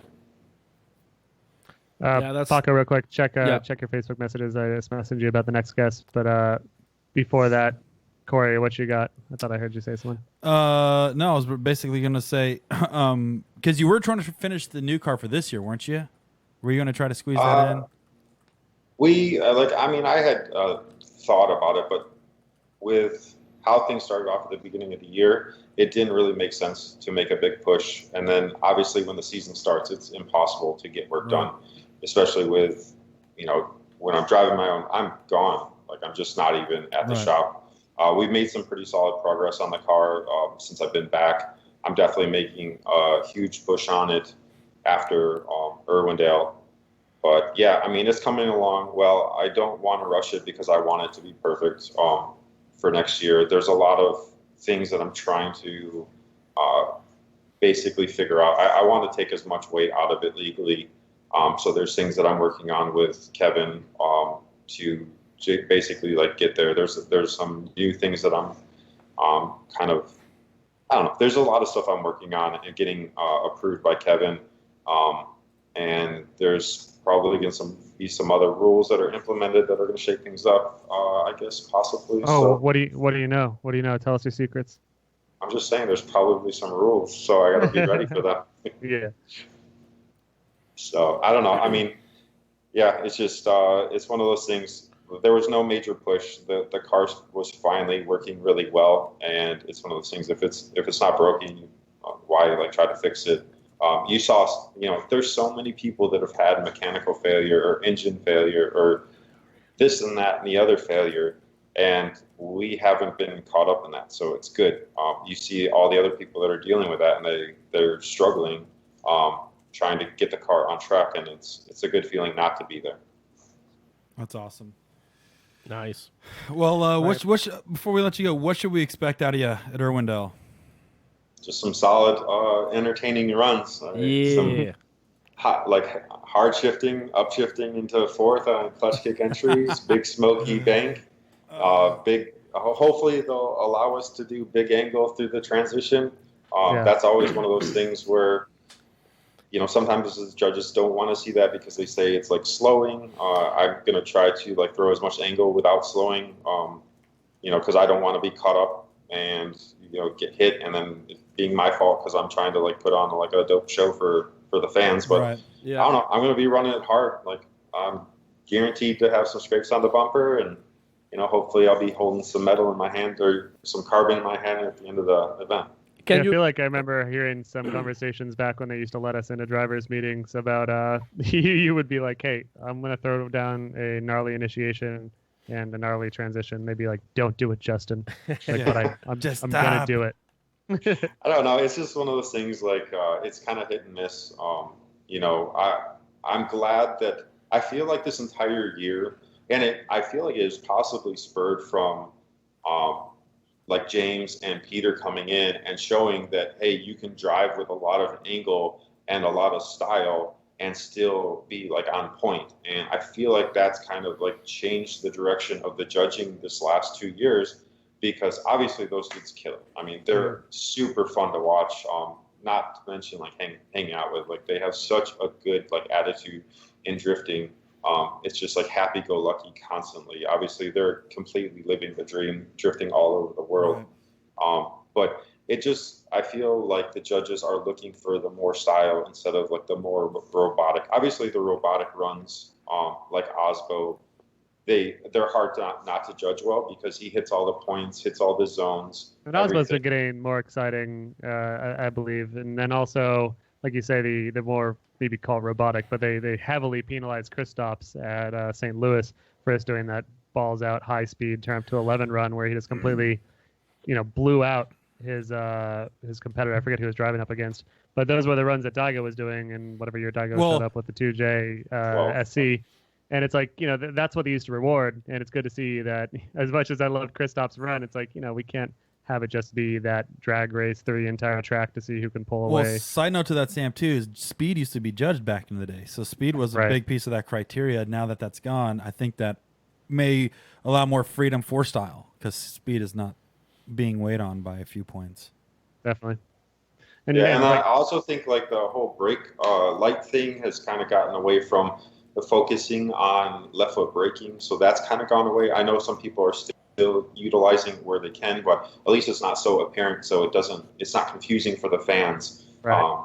But I mean, even like Chelsea threw that like huge like backwards entry. Even like his run was like completely like wasted from going off course. But that was getting a lot of like good hype, and if he could have like pulled that run off in a clean run, that would have been amazing.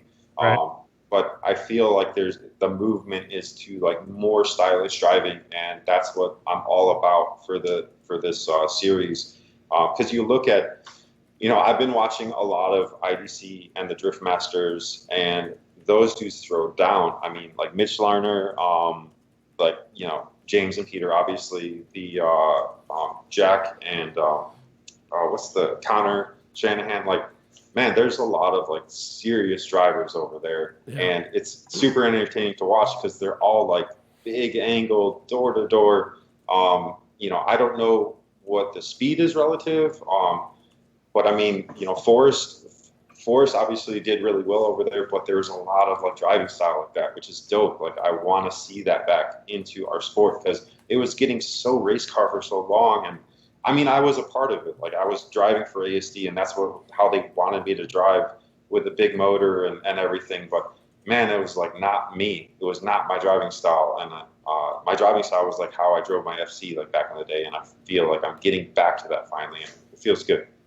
Oh yeah, man. Awesome. Well, I've loved watching the season, and I think you said it a minute ago too. It's like it's good to see the dudes having fun on top, and everyone seems to be having fun. This is the most friendly season I can remember in Formula Drift that I've been there at least, and it's my favorite season so far because there doesn't seem to be any drama that I've really been able to tell. Apparently, it's all just been a bunch not of like dudes last enjoying year, drifting. Yeah, not like I mean, I don't want to say like specifically anything that you've been involved in, but like there's always been a big fucking controversy almost every year that I can remember now, and there's been hurt feelings and angry people and people quitting, and everyone just there's always some controversy, and this year it just seems to be everyone's pretty happy and pretty pumped. So it's I agree with you. I agree with you too. Like this year has been extremely fun from my perspective, and I think it's like across the board. I think a lot of people are enjoying it. But anyway, thanks for having me on. Yeah, Justin, man. thanks for Can't joining wait us, to see you this weekend, and good luck in that battle for fourth and maybe third, and maybe first or second if we take care of the other guys. I don't know. Those guys are on it, but we'll see. We'll do our best. Sounds good, buddy. All right, dude. Thanks, bro. All right, thank We'll you. see you, Justin. Later. Yeah. Guys, What? Guys. is Justin still here? No. Is he? Oh, wait. No. I don't know. Maybe. No. I agree. Like, I mean, even like when Justin said, like, yeah, I agree too. Like, he was one of the first guys we talked to this beginning of the season. He was in a this very happy, positive, like hey, I got my cars, like my team, and doing my thing. Everything seems fun, and it's showing. And we can tell the difference. Like these some 5 points. Yep. And He seems very refined than Exactly. Justin Pass. Because Justin Pass used to always turn it up to 13 and do crazy shit. Because he's always been stylish. He just couldn't reel it back in. And now it's no longer like in the years past. It's like, all right, here comes Justin. He's either going to throw down a 10-point run or he's going to totally wreck. And now it's kind of like he's just reliably throwing down the 9-point. Not that we're graded on a 10 scale, but throwing down a 9 out of 10 run rather than a 10 out of 10 run half the time and then wrecking the other half of the time. He's just dialed back and been consistent. I do want to add that Justin just seems happier overall, as we kind of talked about earlier. He does. But he's out doing more. He's doing stuff at UTI. He went to Sturgis and did some exhibitions. But he seems like he's just putting himself out there more rather than being the secluded, angry man. But he's not anymore. Do I hear somebody? Sam? Hello. Oh, there you go. Oh, cool. Oh, boy. Oh, wow. I wish you could see his face. Did we invite you on the show? I thought that you weren't responding to my text. Yeah, it's been a busy day. Ah. One second now. Here we go. Let's see. Uh-oh. Hey, there he is. How are you guys? This freaking Good. guy. How are you, man? Very good. Golly. Very good. Good to be back. Yeah, so Back we're from doing our where? jam 'Cause session you've been all over where the place. We talk to as many drivers as we can right before Irwindale, so just a few minutes of your time to just catch up. And you weren't responding to my text this morning because you were at Willow testing, you said.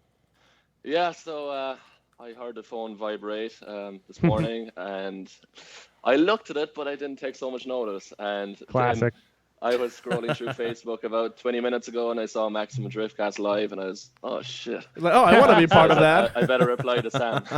You're the man. Well, thanks so much for taking time out of your busy day. I imagine you were testing because you got tired of having Peter kick your ass with technical difficulties.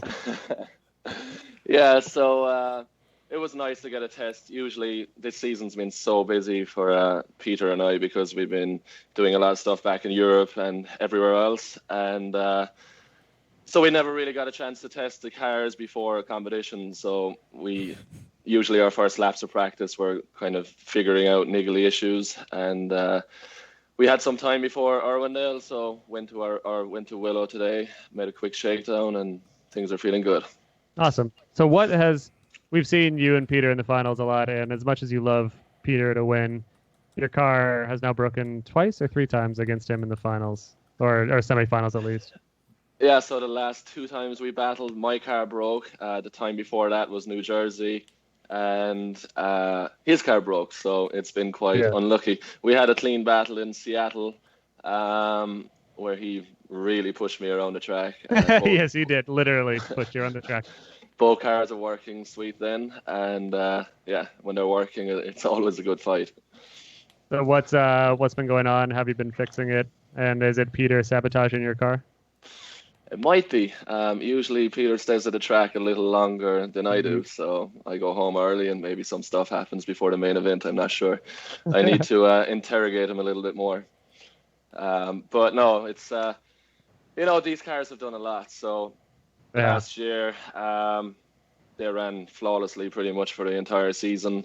Just small little things, and a lot of the same components were on the cars this year, and I guess we've been learning the lifespan of a lot of the parts on the cars, but we've been figuring it out. And right now, my car is pretty mint. So we broke the quick change on the last round, so it's got a fresh quick change, new axles. There was a fresh gearbox put in 2 rounds ago, along with a fresh engine. So it's pretty much as good as it gets. Wow. It's weird because we see you do so many battles, and your cars get the hardest work out there because you've obviously ran the most battles out of anyone this season. So it's amazing that they've held up as well as they have, and your cars are kind of the testament to what a winning drift car looks like in 2018, for lack of a better term. It's simple, it's straightforward, it's reliable power most of the time. So it's like when we joke about you breaking down these rounds, but it's like I said, you run more battles than anyone. Well, that's why I forget the exact number, but if you run to the top of the podium, how many battles are you in? Not counting one more 6, time. 8, 10, 16, 21. It's a lot. I can't count the That's high a lot, sound. and you see the battles in Formula Drift these days. People are pushing so hard. There's a lot of contact. You have to take a lot of risks, and we put these cars through war, so it's definitely not easy on the cars and not easy on the teams. Everyone has to work hard to make it happen. That's for sure. I want to get nerdy real quick. How much boost are you running? Oh, hold on. Corey's going to ask you about how to run a 2J. I'm trying to cheat here, Sam. Come on, man. So in bar, about 1.6 bar. So it's not 1.6. crazy. 1.6 hours, That's 14. like 20 22, 23 pounds. 24, 20. That's 23. 23 something pounds. around there. 23 pounds. Yeah. That's not a lot of boost out of a 2J. Yeah, it's really not. It's not crazy. Our little secret. But it's got really like is the crazy nitrous injection. Yeah. Yeah, direct port nitrous, 150 shot. You got enough nitrous in that car to blow yourself to pieces. How many runs do you get on a bottle? 6 laps per bottle. Okay. Usually, yeah. So it's quite heavy on nitrous. I never actually used nitrous until Long Beach last year, and Peter's been using nitrous for about 4 or 5 years back in Europe, and he was saying to me, "Oh, you can't drift without nitrous. It's impossible. It's a waste of time." And when I first drove the car in Willow Springs, our first test in America last year, Peter's car broke, and they wanted to test the nitrous on the cars because they didn't get a chance to test beforehand. So I was quite happy with my car. I didn't want to run nitrous because I had no experience and was kind of a little bit afraid about what might happen. Will the car be more unreliable, or how's it going to feel? So they basically told me, okay, my car's broke. You need to test the nitrous in your car. I wasn't really knowing what to expect, and it absolutely blew my mind. So ever since then, we've been always using it, and I actually put my S14 in Europe on nitrous this year too, and I'm kind of addicted. Before we talk about your successes in Europe, how would you describe, because I don't know what it's like, and Corey probably doesn't know what it's like, how would you describe a 2J S chassis without nitrous and then with nitrous? Like, you can be jokey about it, but seriously, I mean it. Like, what does it feel like? What are you feeling as far as power band and response? What is it? So I love 2Js. I love the sounds. I love straight six. I love turbos, wastegates, everything like that. So to be honest, I've never been a massive V8 fan. I've driven V8s and I love the power band that they give. But nitrous on a 2J is basically turning a 2J into a V8. So you have a huge power band and obviously way of putting it. Added power as well. Yeah, it just gives you that low end that you wouldn't normally have. Even though a 2J is a torquey turbo 6-cylinder motor, nothing like an LS. This kind of turns it more into a fully ranged out motor, I guess. Yeah, so without the nitrous, it probably starts coming alive at 4,500. But we have the nitrous coming in at like 3.3. So it like lights up so early, and when we first started using the nitrous, we were using it to spool the turbo, and now we're using it from 3.5 to 8,000. So it's quite a kick. Yeah. And you have made some waves in Europe as well this season, right? You recently won some series. Yeah, so we've been competing in the Drift Masters European Championship in my Falcon Tires S14, and it was a crazy year. I think there was a huge target on our back coming back into Europe this year after winning FT last year, a bit like FD this year. Yeah. And we were pushed to our limits, like drivers in Europe, just really similar to what you see in FD. Risk it all. And we've had some amazing battles and some crazy events in Europe. And we were lucky enough to win the championship. So it's just been a crazy season from, like, it started for me pretty much in January to now, nonstop. I think we asked this before, but I have a shit memory, so refresh me if you could. What are the biggest differences between the European drivers versus the American top tier drivers? Their bellies. So it's really hard to describe. The level, drifting. Drifting is one of those motorsports where absolutely anything can happen, and if you see the best guy on track, that doesn't mean that he's going to win the event. You never know what to expect. And drifting in Europe is very like that. There's so many drivers that can pull it out of the bag when you're not really expecting it. And there's a number of really high level drivers that are always on it. But then you have drivers you might not have heard of before, or you're going to different countries and there's this new up and coming guy that you didn't see last year, and you just never know what to expect. Where FD is you have the same 32 guys each round, and you kind of know everybody's driving style a little bit more. That's a big difference with Europe, so you have to kind of expect the unexpected. And let's go back to 2017 for a second when I remember we the first time we were on the show, we joked about it too. It's like, James Deane's coming. We know he's good. This is Long Beach, and we're like, all right, well, he's never driven a course like Long Beach. We'll see how he does. And then you won Long Beach, and they're like, all right, well, he's never driven good, banks course, before. But he's never, It's just the luck of the Irish. He's never been on banks before. We'll see how he does on a banked track, and then you beat everyone's ass again. God damn it! And What then else can we say? this story kept on going on until you won your first season, and like, all right, well, that was just one season. I don't think anyone actually said this at this point. No one said like that was just one season. He's not going to win another. But here we fucking are. What the hell? It's been an absolute crazy journey. Yeah. Like going back to last year, it still gives me goosebumps of what actually happened. At heart, I'm a huge drift fan, and from a child, it's just been, that was my ultimate dream. My ultimate dream was really competing in Formula Drift and being able to run an entire season. But to do it the way it happened last year was beyond my wildest dreams. Well, you were a fanboy at one point. I heard a story, I think we recounted it as well previously, of an 18 or less year old James Deane hanging out in America and sleeping on Forsberg's floor and going to the airport a little bit intoxicated and missing a flight. But you were a fanboy. That was under the influence of Darren McNamara, so I have to blame my fellow Irish friend for that. There you go. Yeah, you lived the dream. You were a fan of the series, and you came and whooped everyone's ass in it. It's been crazy, but it doesn't come easy. Like I really put everything I have into drifting, and I've dedicated my entire life to the sport that I absolutely love. And it shows me.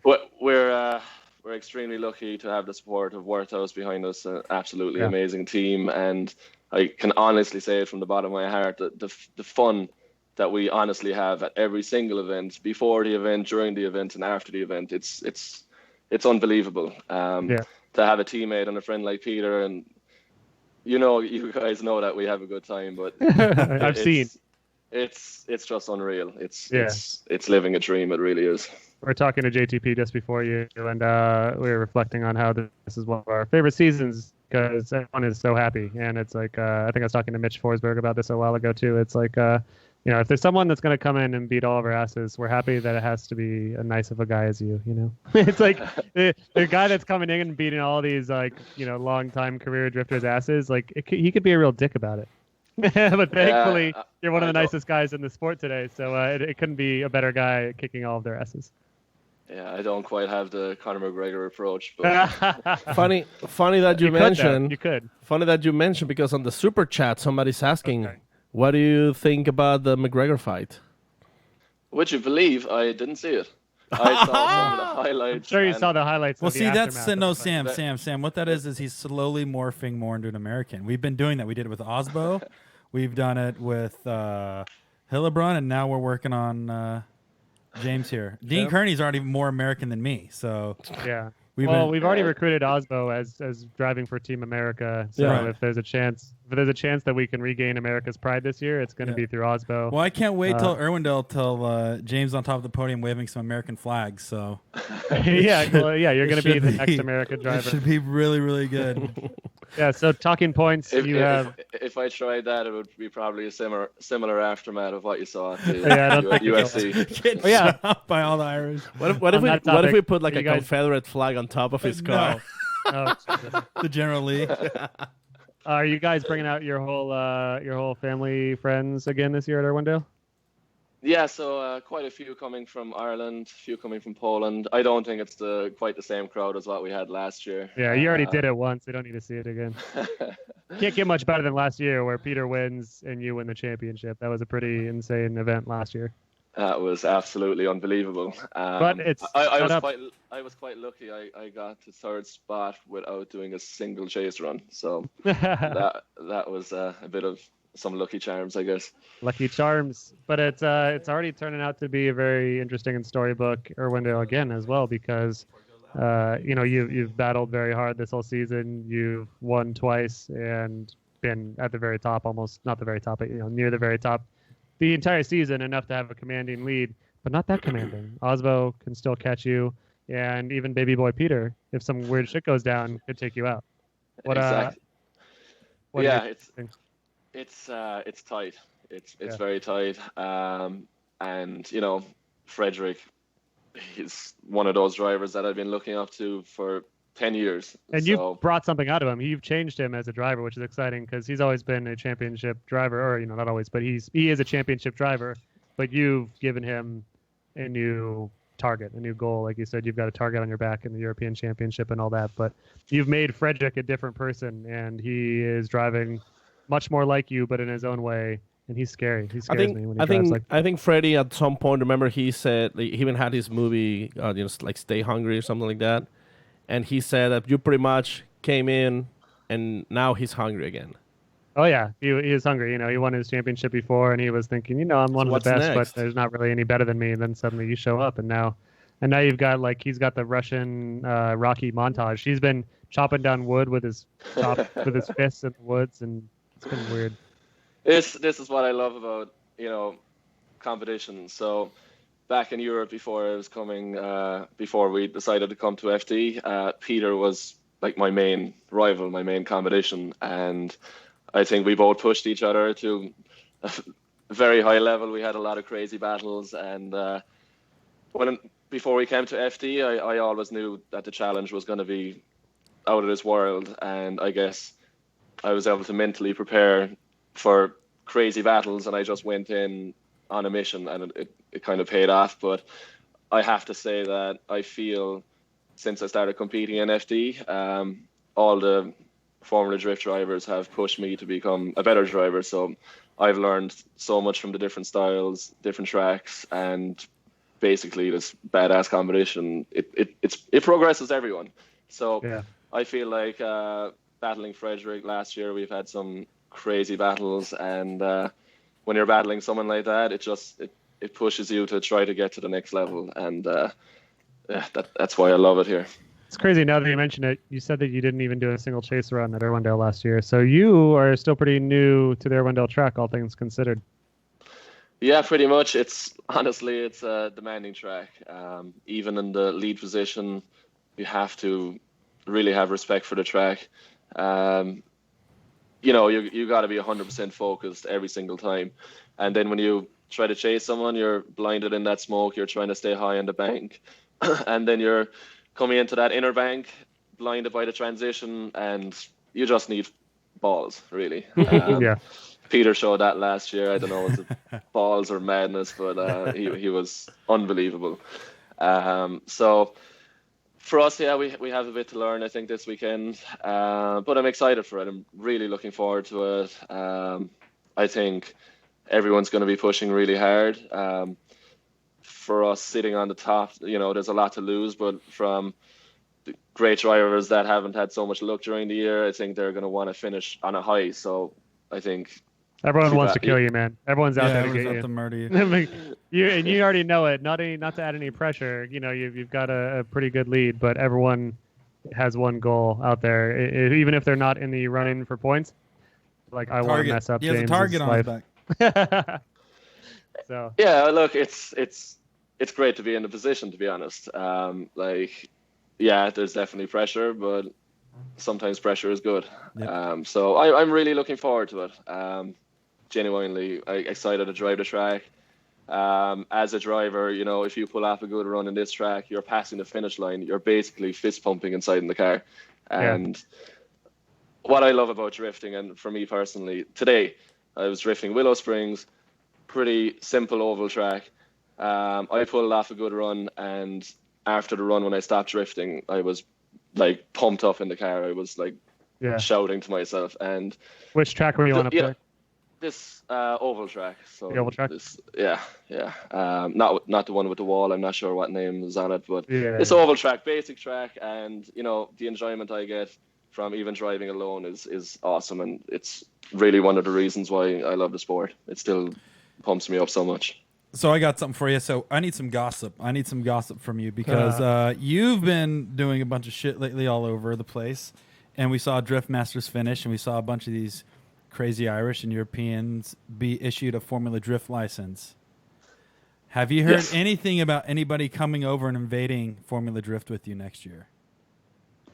To be honest, I haven't heard any solid plans, but since that evening when everyone was given the FD licenses, the evening kind of turned into a little blur.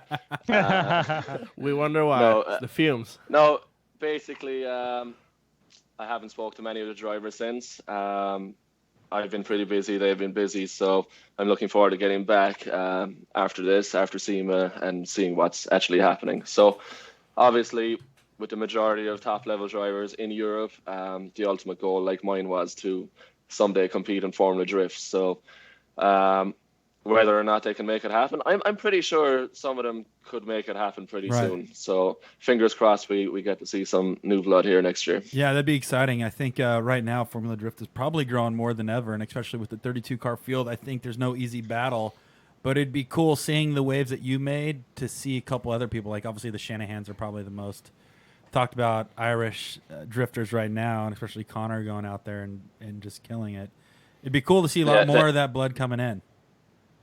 Yeah, for sure. The Shanahans, they live 1 mile from my door. So they're an absolutely crazy family.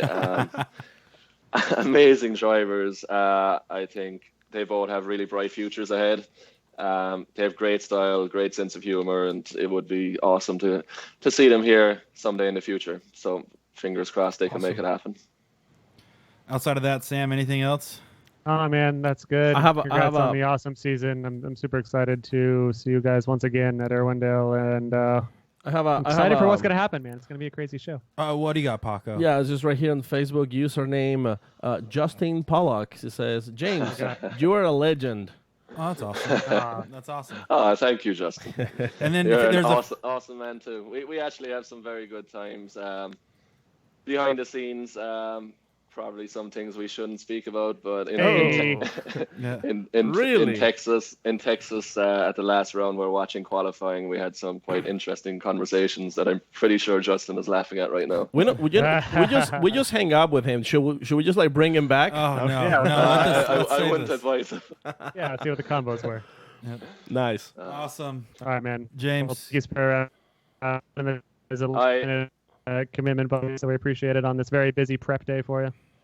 Pleasure. No, thanks for having me. Sorry I missed your text earlier, and I'll apologize on Peter's behalf. He's gone to get us some kebab. Nice. Classic Peter move. Well, we'll be sure to talk to him very soon, regardless. Excellent. Thanks, guys. Right, see you soon. Have a good one, bro. Bye-bye. Short and brief. James Deane, it's pretty much like the champion of the world. Like, as in, like, he's winning everywhere. Yeah, but he's so humble about it, and that's what's so cool. Is I think it was Mitch Forsberg in St. Louis talking to Mitch and Chris. So just like, it's wonderful that if someone is kicking our asses, can you be him, so what because I'm he's such a nice guy. What I'm thinking about right now is if Peter had another teammate, who would be the polar opposite of James's teammate outside of Peter? A teammate, Matt Field and James Deane teammates. You can see Farouk and James Deane. You could. Matt Field's almost as big of a dick as me, so it's like it's. You have that's. Actually, I think Farouk and James Deane will be a funny team. Farouk and James would be a pretty. Do you know who the most proper team would be? Odi and James Deane, becauseOdi's a sweet dude. James doesn't have a mean bone. That guy, son of a bitch. Speaking of. Perfect timing. Yeah, there it is. So, what you were saying about Odi? I was just saying,Odi's a bully. He is one of the fiercest dudes out there, and he's a bully. Rude. Yeah, he just picks on everybody. Never combs his hair. Well, see, the Frenemies series,Odi's actually supposed to be the mean guy, and Field's supposed to be the nice guy. Like good cop, bad cop. Yeah. So hold on, what kind of product do you use in that hair, Odi? Odi's looking fresh right now. Some like generic gel.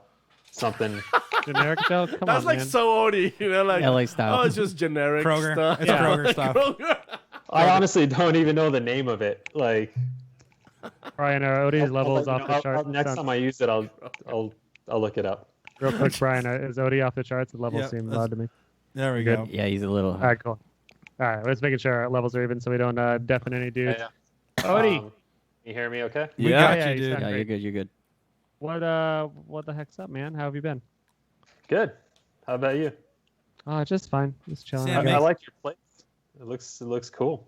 You looks like very what? California. Oh, Your you like place my in the- place? Looks very California. I've got some cool mood lighting. It's got to be pretty dark in here most of the day as I spend all night and all day editing. But Hey, Sam, why don't you tell Odi what you really did all week? Odi, have you ever heard of bukkake? No, I'd love to learn more about it. Yeah. All right. Are you sure? We could you could just go ahead and you get a minute, just Google it. I don't think I want to have that in my Google search. No. No, that's what Sam's been doing. But you getting ready for Irwindale or what? Yeah.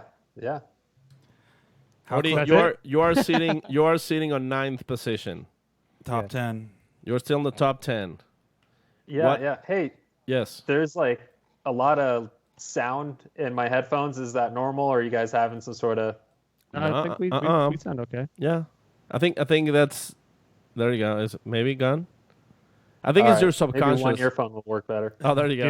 you know where your child is? Are you sure that she's okay? You sure it's not? You're getting me worried now. No, I know. we're good. Alright, cool. This time I don't have to babysit her. This time I was gonna say that was one of my favorite podcast moments. Is last time we had for Odi sure. on the show. What did she do? She came up to you and tugged your arm, and she's like, "I have to pee" or something. It was something more ridiculous than that, though. a potty. It was number 2. Yeah, she's like, "Daddy, I need to go." That's a code brown. Yeah, awesome. Yeah. So, how has your season been overall for you? Are you pumped? Are you bummed? Everyone always wishes they're on the top of the podium, but how do you feel about it so far? Yeah, I wanted to definitely finish off stronger, and I'm not completely bummed out because everything's working, well with the car. So I can't really be like, oh man, we're having this problem, that problem. Honestly, like luck hasn't been on my side this season, but I'm feeling pretty good because I got a good base to go off of for the next season. So can't really complain. You had a Beard's podium in New Jersey, right? What's Wait, that? hold on, we got to talk about his beard. That's a biggest bushy beard I think I've ever seen you have. Yeah, it's been kind of neglected, honestly. I've been very busy. I might just wonder- shave it all off. before Trying to Irwindale. look if I like chop the frame, the lower half is very Forsbergian. You guys both got the ginger beards. You guys both smile a lot. I wonder if we did like a face swap, if we could tell the difference. And the hair. Oh yeah, God, it's just You're high and like- tight, dude. That's a high and tight haircut right there. Forsberg doesn't wear glasses, but I think you're turning into another Forsberg. I got no tattoos, so it wouldn't work.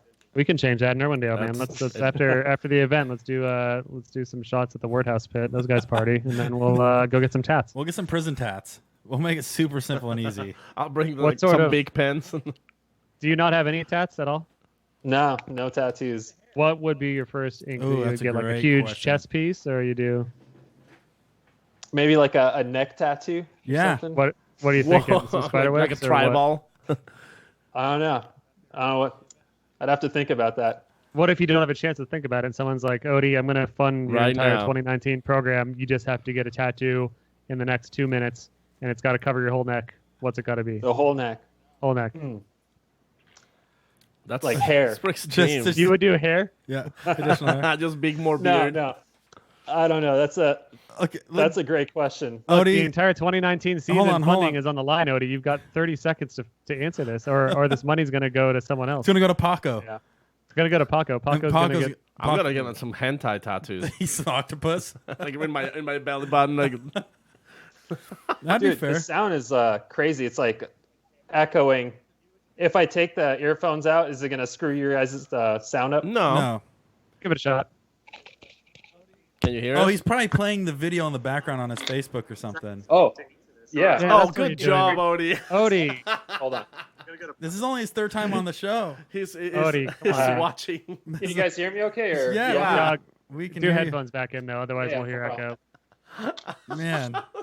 Odi, See, come on, this dude. is Odi is a wizard at his craft. He's still I learning the internet. do something with that neck tattoo question. So Yeah. All right. I know it's funny that you looked a little befuddled there, and I get that way too, because sometimes when we're doing audio tests, I hear like a 5-second later version of my voice, and it literally causes you to not be able to think at all when you hear your voice being played back to you, saying what you said like 5 seconds later. experiment you guys are doing, It's like, No. man, these guys are keeping a straight face for a long time. What's going on? Nope. No, we're not that much of a dick. Odi, so I apologize for Sam putting you on the spot like that, but Sam, let's throw this question at you. What would you get on your neck? Your whole red camera is riding on it, and you have 3 seconds.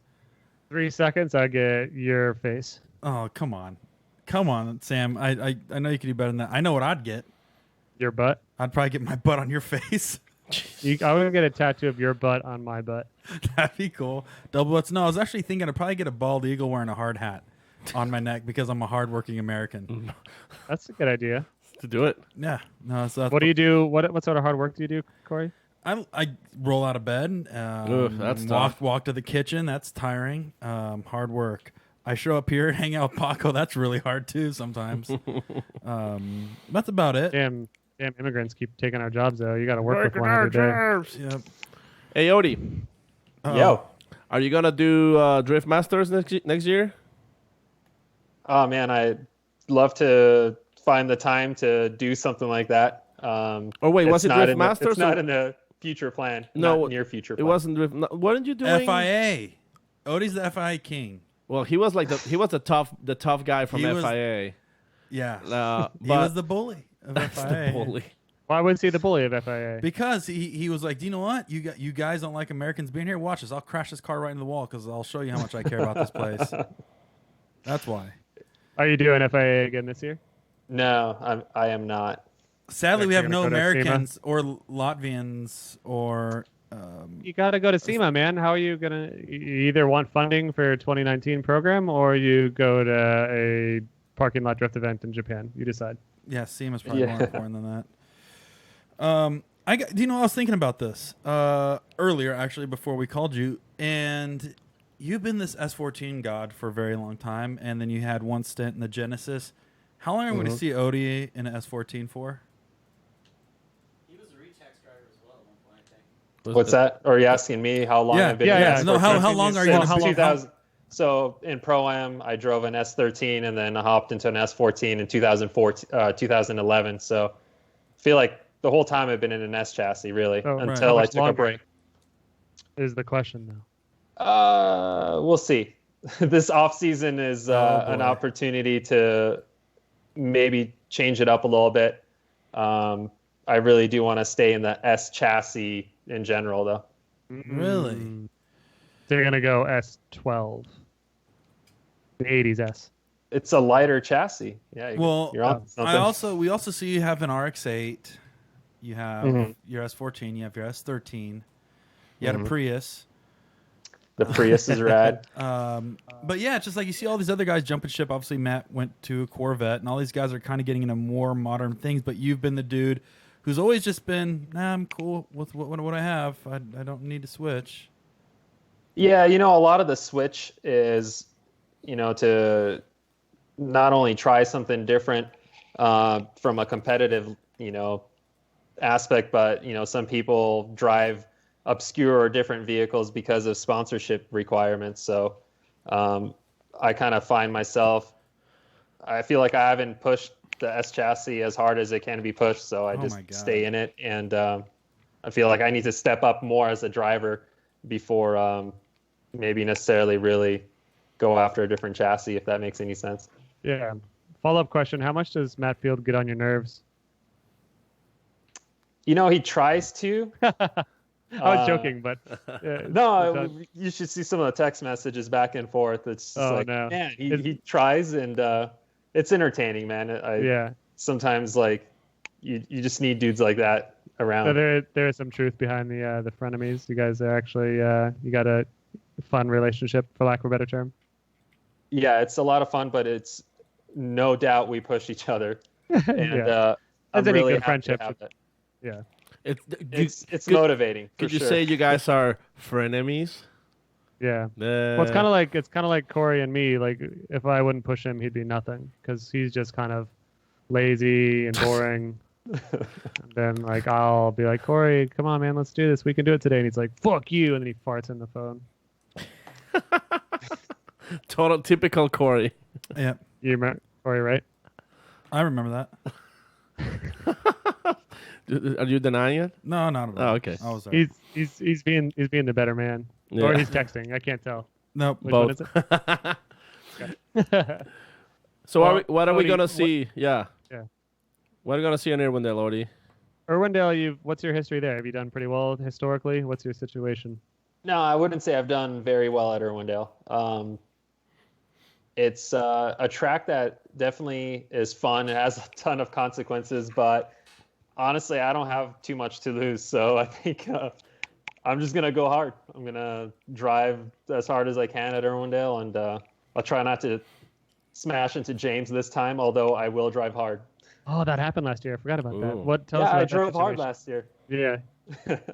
Well, I was really excited to finally battle James. Like the whole season, I was like, I want to battle James. I want to battle James. And then I had my chance, and I wanted to follow him, very close. And our speeds were very different going into the inner bank, and I used him to slow down a little bit. You used him to slow down. I like that term. That's a good way to. A good way to imply. Yeah, I didn't expect it to be that drastic, but it happens with drifting, and yeah. Thankfully, baby boy Peter pulled out the championship for him, anyways.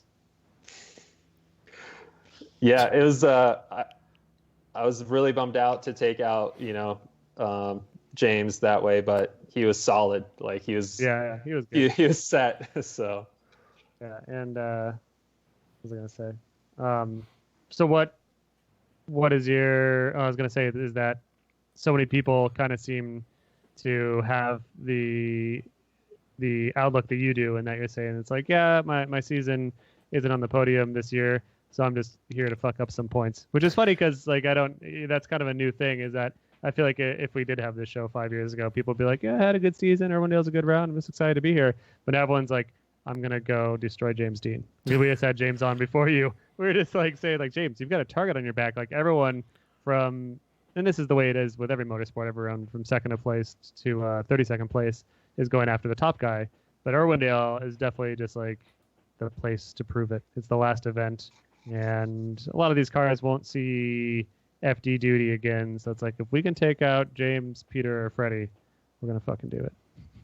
It's it's not so much like, hey, I want to just like stir things up. It's like you were saying earlier, especially for a driver like me who hasn't had the luck that I wanted to do better. So this is like the last round to show like myself that, hey, Odi, you could win, you could be on the podium, and now drive as hard as you possibly can, because I definitely felt like I didn't drive as hard as I should have been driving this season, and multiple rounds where I was just like too conservative, flat out, like just not pushing it as hard as I have like in 2015, 16, where I would just kind of aim for the door and just put it, my wheel into it. So this is kind of the round where it's like, okay, don't make that mistake. Just go for it. There's not much to lose at this point.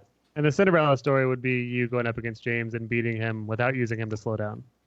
Because then you could show that you can beat the top guy and have a little rebuttal from last year. Yeah, that would be amazing. And I'll just go a little slower into inner zone, the inner bank, so.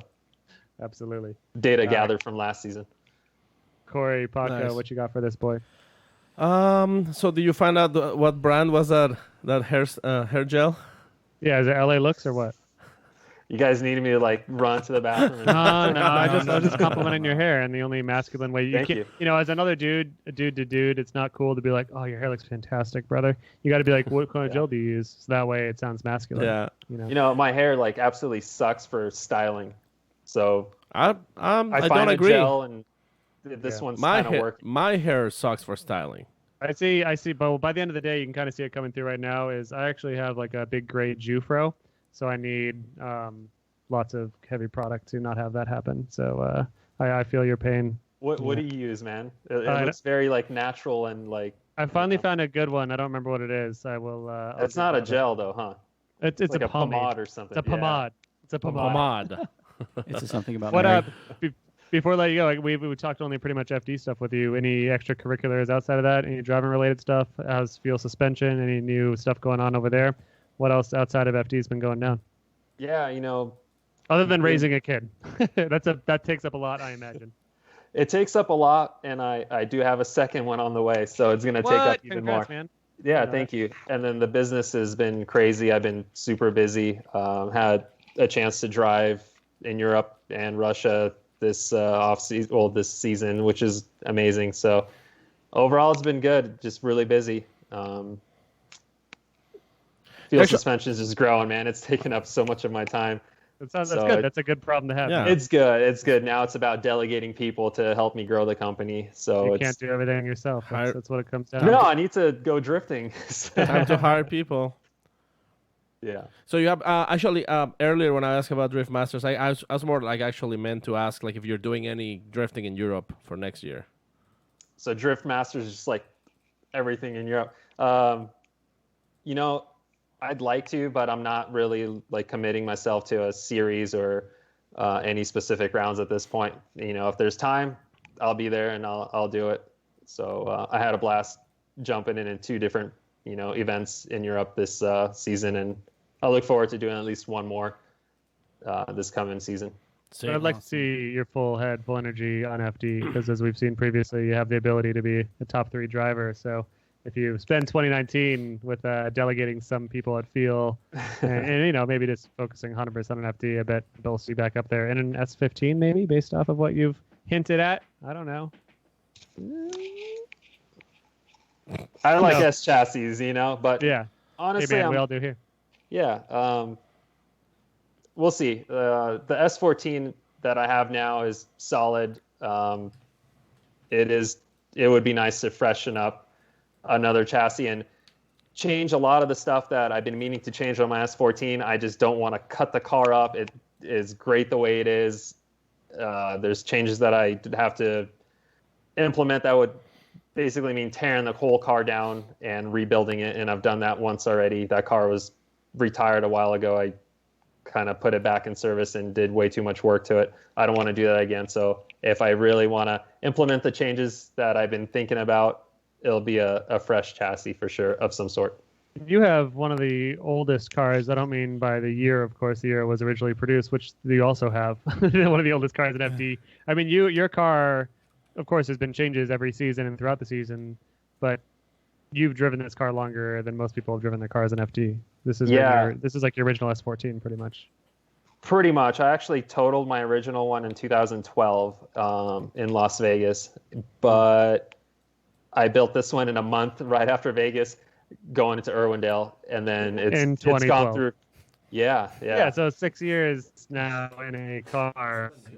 Yeah, is insane. I don't think anyone has a 6-year-old car in FD. I'm looking at the roster right now. But Crispin is in his Z. I know it's been a couple different chassis since then, though. That's the thing. So it's not the same shell, so to say. But he's been in a 370. He's been in a 370 since like this 2012ish, I imagine. But I know it's a few different. There's a different drivetrain and stuff. So yeah. Yeah. Although I've changed the drivetrain in mine, and it's like I said, that car's been through too many life cycles. It should have just stayed the way it was, and then started fresh. But that's why I might be building something fresh again, because I just don't want to dig into that thing again. It's good the way it is. Yeah, you don't fix what ain't broken, man, and that seemed to have been very successful for you in the past. So, regardless of big changes or not, we can't wait to do a full episode with you at some point in the off season. Maybe you announce a new car, maybe you don't. Either way, we'll be talking to you again full length soon, and we're gonna give you lots of Odi hugs and Odi kisses in a couple days. At Seattle, or not Seattle, on Saturday is what I meant to say. And also we have a quick super chat question from Paul Velichkov. Velichkov, what's up, my man? Yeah, it's like Maximum Driftcast. Actually, he said Maximum Driftcats. Question for Odi. Odi, living in the mountains, are there a lot of mountain lions in your area? I haven't seen a mountain lion. I've seen recently a bobcat, and I chased a coyote on my moped with my daughter on the moped recently. So mean. Let's just go on that. Let's just start that sentence over. I chased a coyote on a moped with my daughter. Yeah, I ride around a moped with my daughter, and she loves it. She's always like asking me to ride this moped. And then there was a coyote that was walking around. I was like, Adrina, that's a coyote, and we just followed it around. She the was like, neighborhood. punch it, daddy. That's awesome. I like the idea that you're getting Audrina on a motorized vehicle young though. Just you're not going to force her to be a race car driver, but just let her get a feel for motors and speed and all that. Yeah, I let her do the throttle, so it's really teaching her throttle control. Hey man, those are the best memories. I've mentioned that some of my earliest memories are my mom letting me shift the '93 Ford Probe GT down, coming back from school, like elementary school, like kindergarten, first grade. I would just sit in the passenger seat and shift through all the gears while she drove, and that's one of my earliest good memories.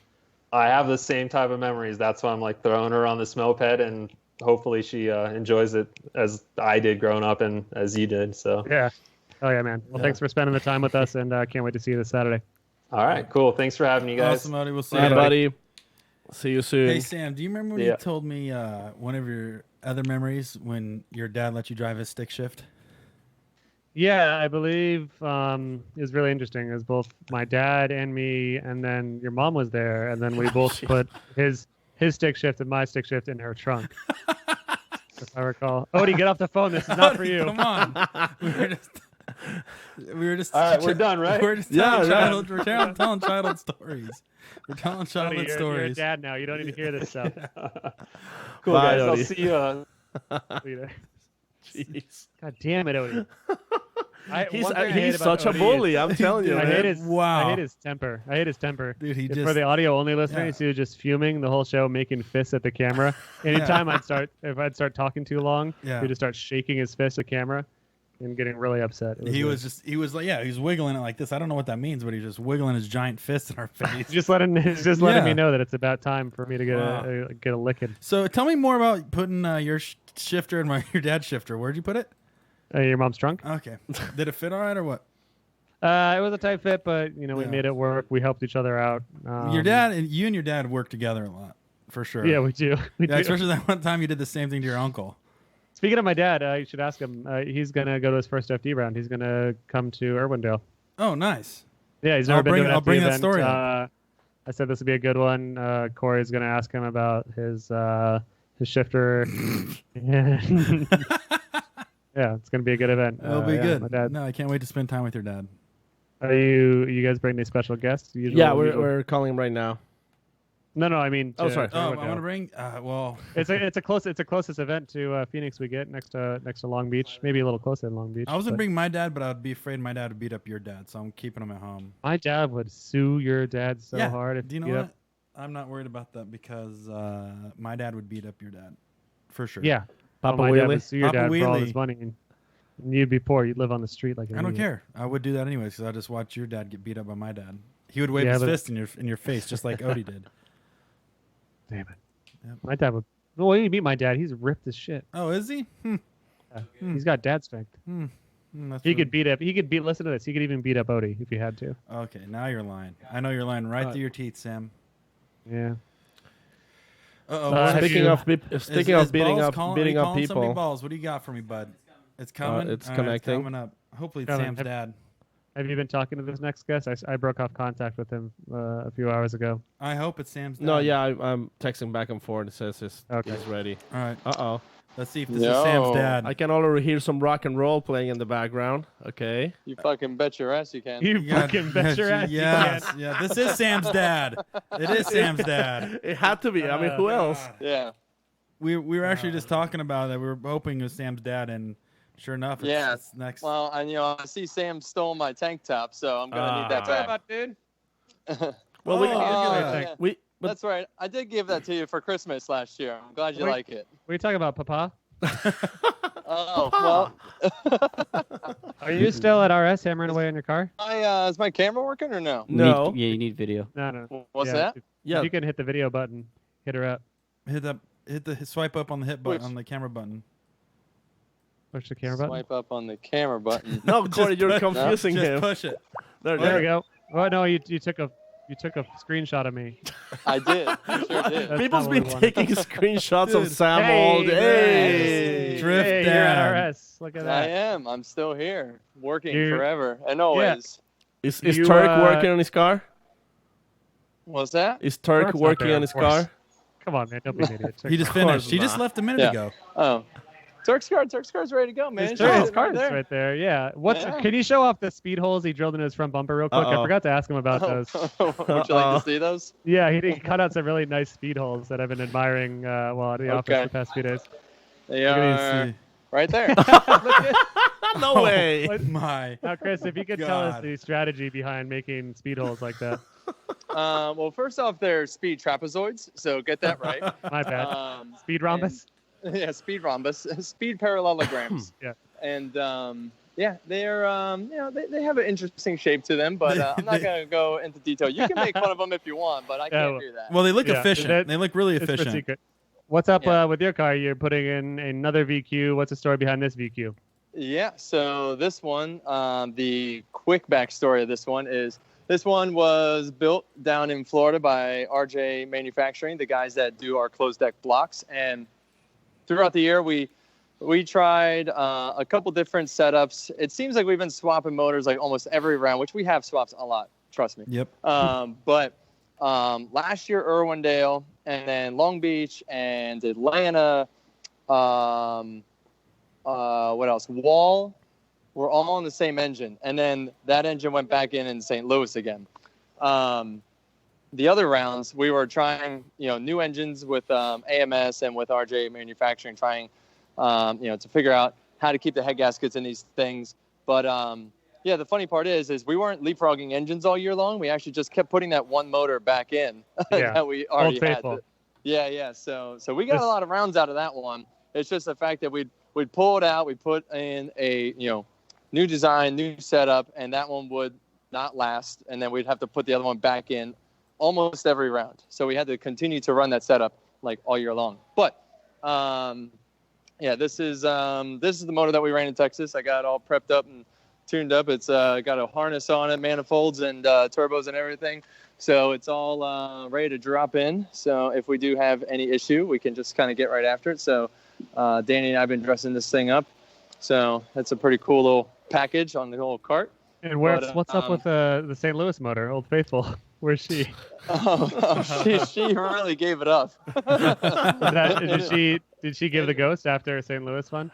Oh yeah, in an amazing fashion. We had a pretty gnarly event trying to keep water in that car, but we were able to run it all the way to top 8, faced up with Fredric, and we were down maybe like 50 to 100 horsepower. And I went over and told him, I was like, here's the thing, like, we're not leaking water, but we're not doing so good. So, and you said that it's such an exciting background story. You said a few years embargo, and then we can talk about the shenanigans that Sure. were required to actually make your car to the line. Yeah. So, we'll get to that later. But we'll back burner that someday. Yeah. Can't see your face though, Chris. He's showing off the car. Nothing illegal. Yeah, nothing illegal. No, nothing illegal. It was just. Yeah. Look at that. There she is. But yeah. No. It was just you guys did such MacGyver things that were so ridiculous. Clever tactics that we don't want to share. So if other people run into our issue, they might have to bow out of competition. But we were able to get our car. We discovered it Friday night after qualifying. Well, I don't mean to say discovered it. It was just getting worse and worse. And so through qualifying, we're pushing a bit of water, and then we were already on that backup motor, like I was saying. And so we came up with a little setup to keep that sucker together all day Saturday. We ran 0 practice. We went straight into tandem. Barely did a warm-up, basically just like kind of sitting in the pit. And as soon as Kevin's like, what are you guys doing? We're like, yep, we are there. Just like fired up and drive right up to the line and just send her out pretty much cold. And here's a spoiler. The materials you used were duct tape and a plastic spork. Yep. Yeah. MacGyver. Yeah, pretty much those things, exactly. The spoon fork. The hybrid spoon fork. So we did that in top 32, top 16, and top 8, like I was saying. So we got through that round, got some good points, but we have the freshest of the fresh setups in there right now. And if it doesn't work, I might put a bullet through my head. So we'll see. We're on side watch right now. Well, calm down. That escalated quickly. Well, do you know what is funny though? You got a real quick, Corey. I was gonna say you got a brand new fresh motor. Everything should work perfect. So it's gonna fucking fail. You put a couple fresh motors in this year. Right when qualifying begins. Can't wait. But no, it's obviously been a ton of work. I mean, we're doing everything we can to try and push the limit of the VQ. I don't mean to say push the limit, but to, well, yeah, I guess no, you we are pushing because, the limit because I've been talking to all these other people and like, yeah, there's like wild dyno numbers that you'll see out there, people making 1,000 wheel horsepower, but I have yet to see any of those cars that make over 900 wheel do it again. So essentially, I mentioned that on the show a few weeks ago is that, AMS can build these VR, the Skyline motors to 3,000 horsepower, and you think like, oh, why can't we build a VQ to 1,000 horsepower? It's because a drag race is 4 seconds full on a steady acceleration of RPMs, and then they're at the top, and then they are done. Wow, Sam, you know so much. 20 to 30 seconds of up, down, clutch kick, up, down, and then stops for a little bit, then does it again, then stops and does it again, and then. Well, AMS absolutely They absolutely know what they're doing. They build the fastest GTRs in the world. But I'm not saying those guys. I'm talking about the VQ platform specifically. The VR is a whole different platform. And real quick, just for clarity, I didn't mean AMS as in using them as a reference of one of the people that mess with your blocks. I was just saying in general, they have the fastest Skylines with 3,000 horsepower. Oh, yeah. So it's like it's crazy. Like, drift cars with 1,000 horsepower. I mean, we are still breaking more components and running into more issues than most drag cars making twice the power. Yes, that is correct. And the VQ platform, there's a lot of guys running around with 5, 6, 700 wheel horsepower, which is rock solid. But yeah, as soon as you get over that, it's kind of like we're getting into that hairy area that like Chelsea DeNova was in. Hairy that Chelsea was in with his BMW. Like basically, as soon as we start getting this thing over 800 wheel, it's like we cannot keep the gaskets in the heads. We're just making too much cylinder pressure for it to handle it. And so, or at least for the duration of time that we run these cars, which is for a few dozens of runs, 30 seconds long, full rev limiter, full boost. So just really putting a lot of heat and pressure and build up through them. So I have an idea for you, Forsberg. I have an idea for you because I want to help you out. I want to help you out a lot. Have you ever thought about contacting Formula Drift to see if they can shorten the tracks for you? No, all the other tire companies already try and do that. Okay. So. Try to. I was figuring if we can just short it up a bit and just save you a little bit of extra work, we can probably get them to budge your hair. If we can bring the courses down to one turn, can we shut that down to here, like here? It's like if NHRA decided to just do 8 mile. They're like, no, Forsberg's having a problem. Let's bring the starting line forward. Cut the track down. We'll get a couple runs in this weekend. That'll be the strategy in order to keep up with the script. Well, that would help. That's the kind of pull we have. I mean, because as you've seen all year long, we've just been winning every round left and right. So. But it's funny you bring that up. We mentioned on the show, I think to I forget. We've talked to fucking 6 people now, but it's you. I was talking to Tuerck. That's right. So you have had, it feels like, struggled every fucking round more than ever. It feels like it's your worst season of all time, but you're in 4th place. Still sitting in 4th place. Yeah, which is kind of crazy. And a very close, not a very close, but you're commanding 4th place right now. There's a battle against the 3 dudes below you. I know Justin's got a target on your back. You mentioned Field, I'm sure. Even old Turkey Neck, he's going to be gunning for you. But I mean, how do you explain that? There's no real pride in getting 4th or 5th. It's like there whatever. Is, man. If you're not in the top 3, does it really matter? With the struggles of course, we're gonna go out there and hammer down and just basically try and win the event. That's our draw right now. So fickle, Chris. Come on, man. 4th in the season after the season you've had is a good accomplishment, man.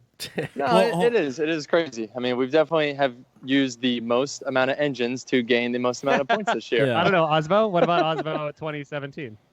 I mean, they went through a lot. I mean, I think this year they're only on their 3rd, maybe. Yeah. What do you want? Definitely 2nd, maybe 3rd. But 2 is an appropriate number for a year. 1 is great, but we're on. This will be number 5. So, not bad. as far as engine swaps, I think we've done like 8 engine swaps because we keep going back and forth. So yeah, your team is pro at this point, though. Yeah, basically one every round. So it's getting a little wild. So you guys got that quick engine release set up already? Nope. Yeah, I wish. Not quick. Yeah, that's what we've been. Well, it was funny because when we were in Texas, we were hanging in your pits as you were switching your motor again, and it was funny how we brought up the point of throwing an SR. We weren't switching the motor; we were rebuilding it because we didn't have a spare. That's right. But we were discussing of like putting an SR in your car and how adamant you were about. No, I would seriously put an SR in this thing again. I said I would put an SR in it before I put an LS in it. That's what I said. Okay. Yeah. You got to keep it in the family. You got to keep it Nissan. Yeah. Nissan. But no, I mean I love those motors, but like we literally started looking into it, and like yeah, there's a couple people making thousands of horsepower out of those things, like almost 2,000 horsepower now. But it still kind of comes back to the like the timing components. So same thing like you were saying with like a drag motor, it's just like a nice steady full pull. But with us, with all the the wrapping and clutch kicks and everything else, there were the guys that were making big power were really wearing out the timing components, which was the issues that we had with the VK, which is why we had to keep the revs down on those until we got those core race motors with like completely custom timing chain setups to be able to rev them out to like 9,000, which is the only real way to make horsepower naturally aspirated. Right. But on a four banger, it's kind of the same thing. You got to get a lot of rev, get a wide power band to be able to make the the torque spread to have a good driving drift car, which is why like the VQ platform, for what it is, especially for like a little demo car, like making like that one right over there, that thing is sick as hell. It is like 600 horsepower. It's a stock engine, runs all day. The temps are perfect. It's That's the OG Drift Garage car that you ran at Grid Life, the twin turbo Demo Z. That's it, man. And but yeah, that engine is uncracked, and about 600 horsepower. Ran all weekend long at Grid Life, and we did a bunch of different video shoots with it, and it rules because it has a very large displacement, very high compression, a twin turbo setup with fast intentions, and the rest of the parts just all work together. The chassis is almost identical to the Pro car as far as like suspension and brakes and all that.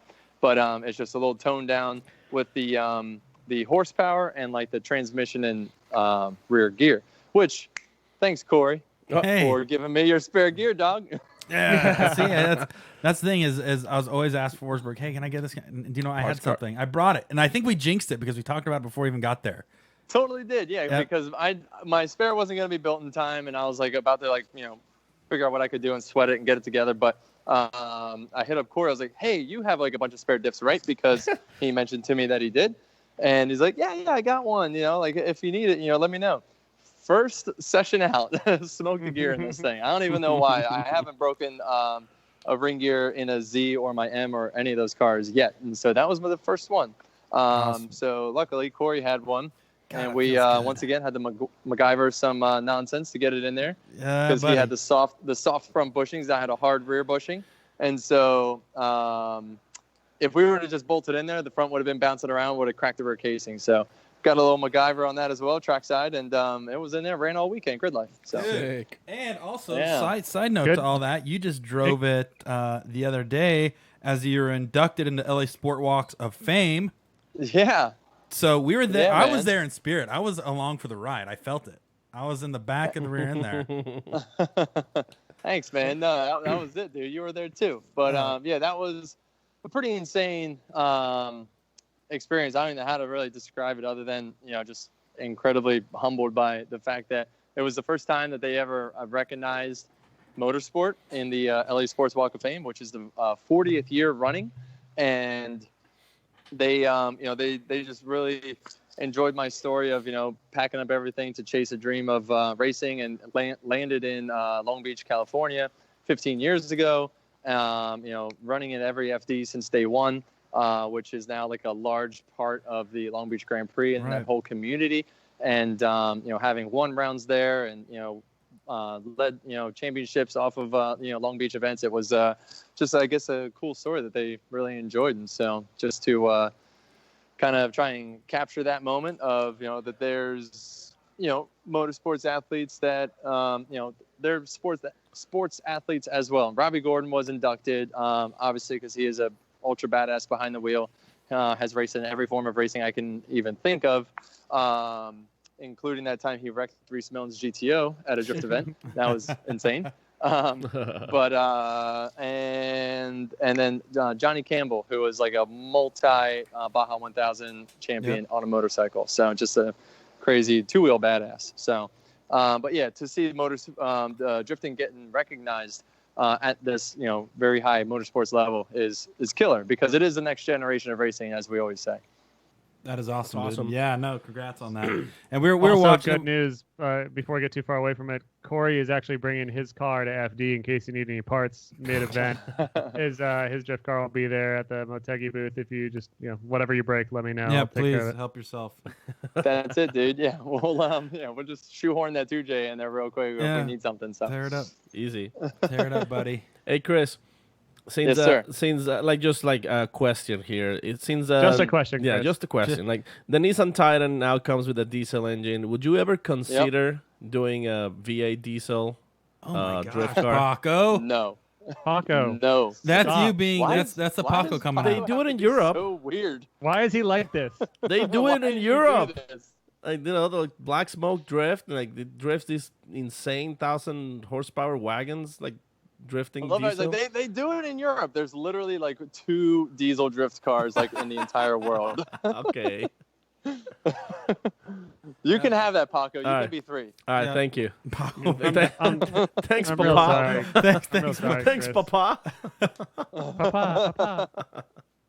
What are the boys doing in the car right now? How much more do they have before you all get to head home? No, we're just trying to get we're just trying to look leaks and warmed up the temp, and we're just gonna head home. Let it heat soak, settle in. Just one of the little things that we want to make sure that we do for this round, because typically we fire up the car, warm it up, check everything over, and kind of go right to the dyno. We want to let it get like a nice full heat cycle through it, help seal the gaskets a little bit better. It's just little things like that can make the difference. So that's basically all we got left. So Can't wait to Are see you gonna you. be? gonna do that. Are you gonna be back tomorrow morning for coffee cars hang? I will be here in the morning. Yeah, why would I ever not be here? I can't wait to. I can't wait to see you pop a wheel in that Lotus Spree behind you. You Yeah, you know, like that car? dude, Paco is all about that car. I could just see him frothing at the mouth looking at that thing. it's killer. This thing is insane. We got it running. You were Yeah, here for I that, right, saw Sam? that. I saw the Yeah. grams. I've been at home editing all week, but I saw the grams. Is that a V8 twin turbo or is it older? It is a straight 4-banger, dog. Oh, is that the older ones? It's the exact opposite. Yeah. Yep. About as Sick. far away from V8 twin turbo as you get. Yeah. Yeah. That Half that the motor, none the turbos. Yeah. that car came with like 4 engines during its entire history. So just wondering. Nice. Anyways. Nice. But yeah, no, that thing's killer. Yeah, it showed up. It hadn't run in 5 or 6 years, and so we kind of got after it 1 or 2 nights, and yeah, after you were a little just bit doing of TLC. You're doing that for fun, right? Like you're just doing that yeah. because you're a nerd. This is it's not a show or Dude, anything. I just Lindsay's over there just kind of like looking at it like, why doesn't it start yet? And I'm like, we should probably work on it to do that. Oh my And Yeah. so just kind of just went into it and freed up the motor, got her spinning, and now it's cruising around. Made a lap around the block the other day or yesterday. That's just a it good. was. That's just a good testament for what kind of an idiot you are. Is that the week before an FD event, you're working on an old Lotus that it's like just your buddy's car that you just want to see run for no reason. Dude, I It's like you're the exact opposite of the show up and drive drivers. You're like, oh, not only am I gonna fix my whole car guess the they don't really week know before how the to- event, I Approach it like yeah. You just can't help yourself. Is what I'm dude, getting at, I Chris. wish I had a 10th of Forsberg Yeah. passions for working on things. I wish I just had like Just a little bit. just the smallest amount because I'd be able to work on things. But dude, yeah. That Well, blows my thanks. mind. It's like I don't know. I like cars. I guess it's yeah. It's I was up here and like I said, a buddy of mine just wanted to get his car going, didn't exactly know how to fix it and or how to approach it. So yeah, we just went through the steps, checked all the vitals, made sure it had spinning nice and free, saw some compression, check for fuel, check for spark, and let it rip. Why not? It's really easy when you lay it out like that, Chris. Yeah, that's awesome. it, man. It only takes 3 things. Yeah, we'll give Sam some tools and let him get a whack at it. I do try to not that I'm very good at it, but it's like that is really what everything comes down to. Like, does your car have fuel? Is it making spark? And does it have air? And if you get those 3 things, or some combination of the 3 down, you're pretty much good to go, man. Pretty much, yeah. So, the biggest thing, we a little trick I learned. We put some oil into the a special oil down into the cylinders. You pull the spark plug, stick it down in there, let it soak for a couple days, and it'll kind of like eat up some of the carbon buildup, because on like an old engine like that, you can potentially crack the rings if it has sat too long and things get stuck. You go to crank it. A starter has enough power to push a car up a ramp, loading onto a trailer. So it'll just snap rings, or at least crack them if you're not careful. So did that, started getting it spinning, getting it moving freely, and then put compression gauge on it to make sure we didn't smoke anything. And had nice even numbers across the board. And so like you said, there's just a couple things. Nice. That's behind the like when he's not drifting, he's just fixing weird cars. Yeah, this is the same person. I've never even worked on one of those before. It's weird. It's cool. Nice. It's the same person that fixed Sam's pieces of shit. And then you sit. You sit. Yeah, and then it just sits there. It's hard. He told me he's excited to work on my car again soon, so I appreciate that. He's Chris. lying to you, Sam. I did say that. I know. It's unfortunate you did say that at Jared's birthday today, but I won't actually make you do that. But we might begin some work at some point here. Someone might work on it. If it's here, it'll get worked on. Mm-hmm. I might not like it enough to go to your house. It's like a mile down the road, so. Yeah. But and we're there. We're there every day, anyways. So. But yeah, I mean, it's easy to kind of migrate over to someone working on a car if they're right next to you. So. Well, shit! I wish I would have known that earlier. I would have just brought my shit pieces. Bring it there. Just bring your car I made a wrong turn. I'm having a hard time tuning my Cadillac. I'm just gonna bring it over. I was supposed to go to Dustin's house, and I ended up in Venice somehow. What the hell? I heard Forsberg loves working on weird stuff. You're supposed to go to your tuner Dustin's house. Yeah, Dustin's been my tuner for 3 years. It says a lot. Actually, no, for 10 Spotter, years. tuner, and crew chief, master mechanic. See, that's the thing is before my tech advice would come from Dustin, which was once again runner-up crew chief of the year, next behind Forsberg's team. So there's some not credit. Bad. That's not bad, dude. I was top 2 crew guy on my team, so it's pretty good. Yeah, I take pride in that. Sick. All right, Chris, we're going to let you get out of here, but thanks for spending the time. Excited to see you run at Irwindale, mess up some hearts, screw up some points, and I guess I'll see you tomorrow morning. Yep, yeah, I'll see you in about 12 hours. Yep. And we will see you in a few days. Yeah, about 12. Actually, 12. I'm going to sleep for about 3 of those because I am currently editing, and I shall be for the rest of the night. But we'll get some coffee. Us 2, probably. Yeah, sweet, man. Well, I can't wait for all the problems we're going to encounter, and can't wait for this motor to run flawlessly at Irwindale. You freaking know it, Bob. You know it, Bob. Hey, Bob. All right, Bob. All right, boys. Later, Force. See Good night, Chris. All right. Now, before we talk shit, let's make sure Brian hang up on him. Brian. Eat my dick, Paco. God damn it! Oh, excellent. He's such a gentleman. That's perfect timing. It's great talking to all these drivers because we get to see such a good contrast in personalities. Yeah. And it's like James Deane is really nice. Odi's really reserved. Forsberg ends it with "Eat my dick, Paco." Yep. Don't tempt Paco because he is one. He will eat it. That dirty bird. I've seen it. I've seen him baby bird one of those Sam, things. What's up, dog? You drive me nuts sometimes, but I love it.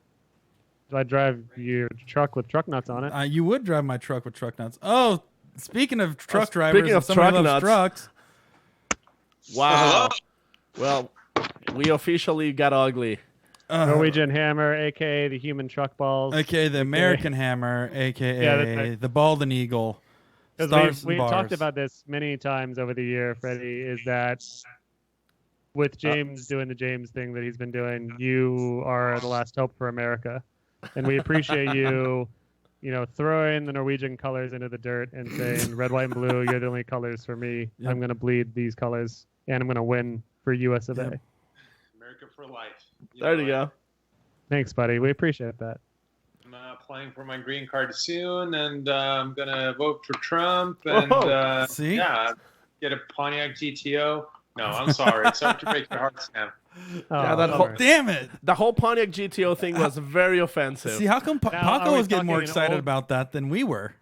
Are we talking like an old Pontiac GTO or the really fucked up late 90s, early 2000s ugly one? The late fucked up one. Yeah. Okay. There you go.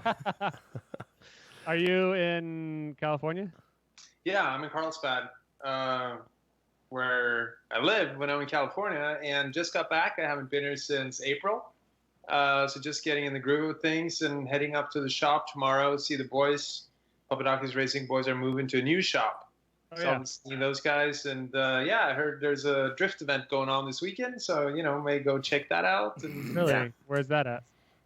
I'm not sure. Auto Club?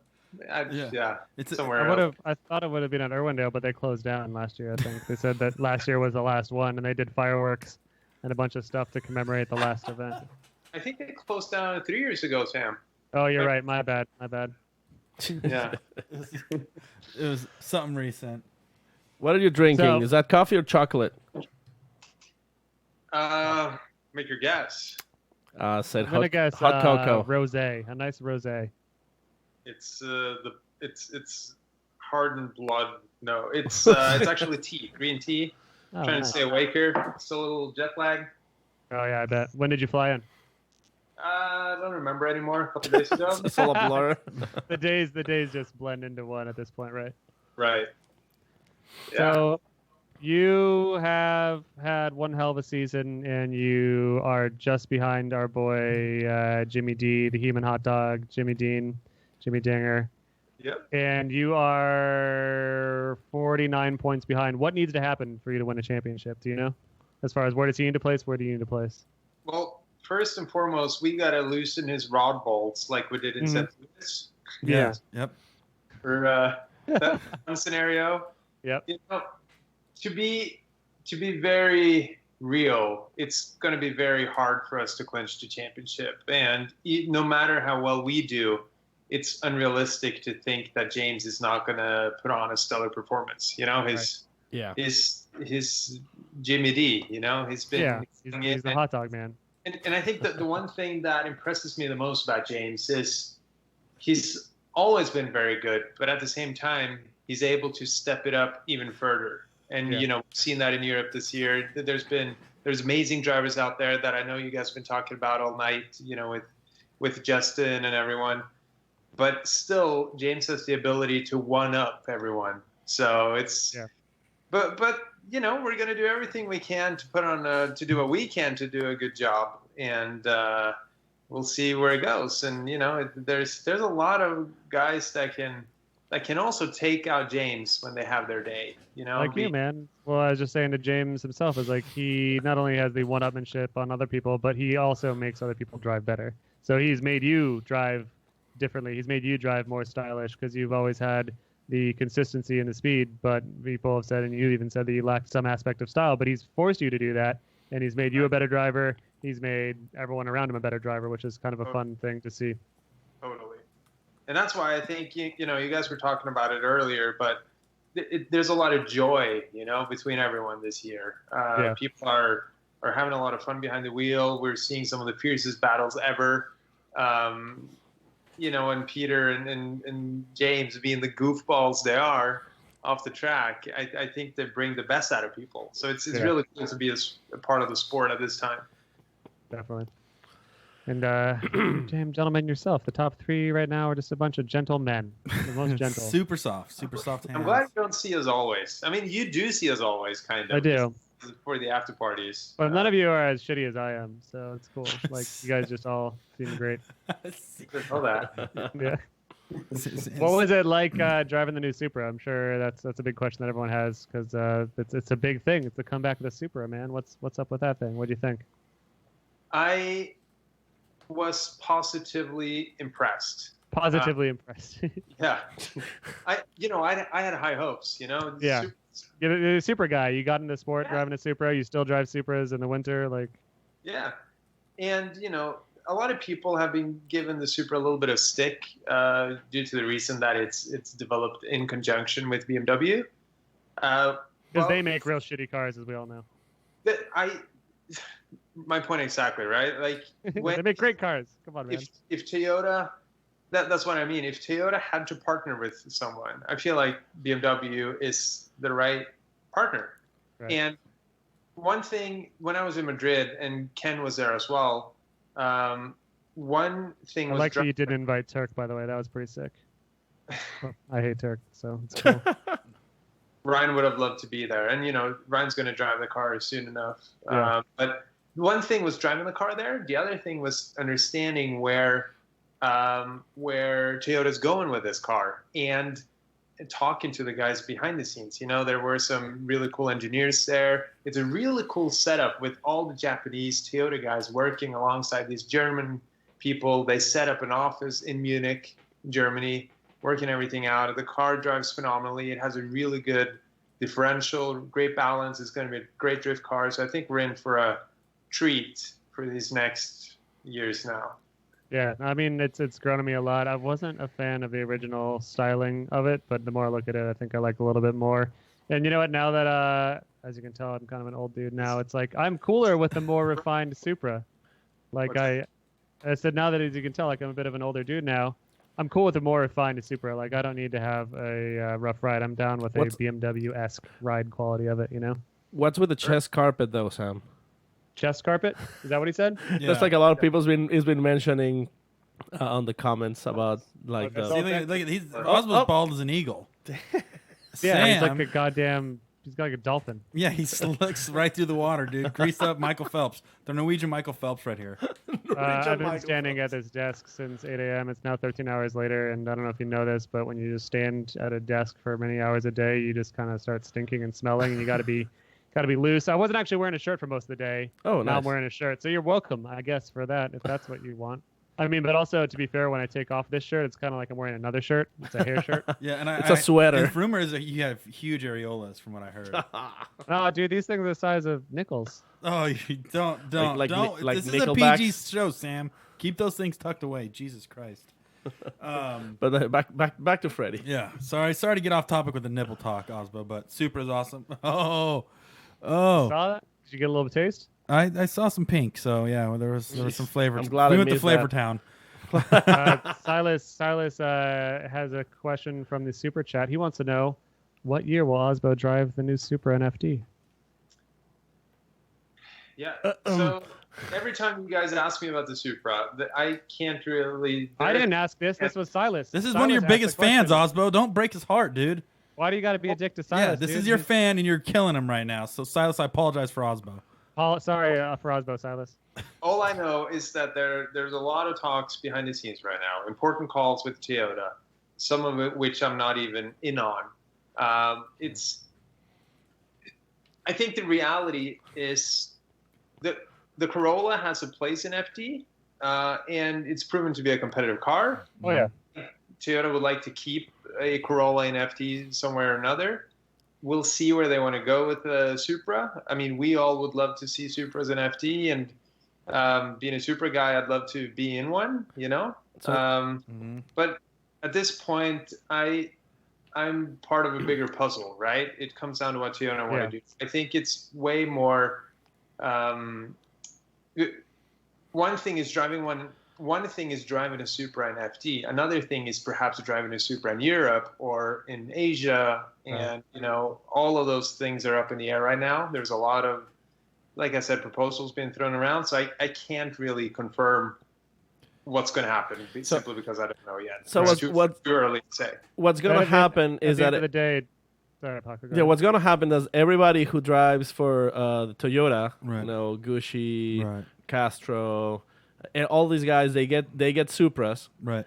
and Aasbo stays in the This is a Corolla. Yeah, Yep. he's a Corolla Well, fan. It's official. You joke, but the worst thing is the worst case scenario. He has absolutely killed it in the Corolla, and it showed that this weird front-wheel drive car that Papa Mama and Aasbo have turned into one of the most competitive drift cars in history. So it's like, y'all want to talk shit on the Corolla? Sam, we're not He was talking kicking shit. everyone's butt. Come on, Sam. There was one thing that Matt Field was talking about earlier today. He mentioned. Have you watched the whole show, weirdo? Most of it. You've just been sitting back. Thank I you. love drifting. I love you guys. All of you. We love you too. Like my dream come true here. My wet dream come true. Whoa. It's Matt Field said that when they brought out the Corvette, they had to make sure that it was a ripper because of the expectations. Right. Expectations were up here. The thing with the Corolla is, with it not being a natural drift car, you take some pressure off, right? Because everyone expected you to suck. Jesus, Sam. I'm kidding. No, but it's I'm only. but The best part is I'm only.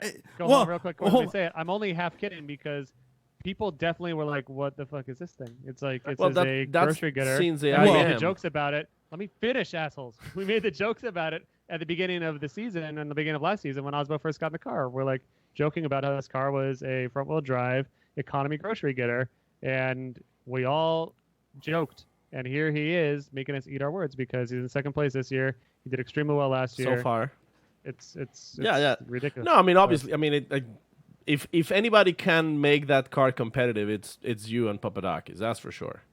Papa Mama kisses, please say. Sorry. Yeah, I don't. Who's Papadakis? Who's Papa? Mom, Daddy kisses. Okay. But you guys got to remember, it's taken us a long time. So back in 2010, when I was a rookie in a Supra, and I got that call from Steph, and I got in the TC the next year.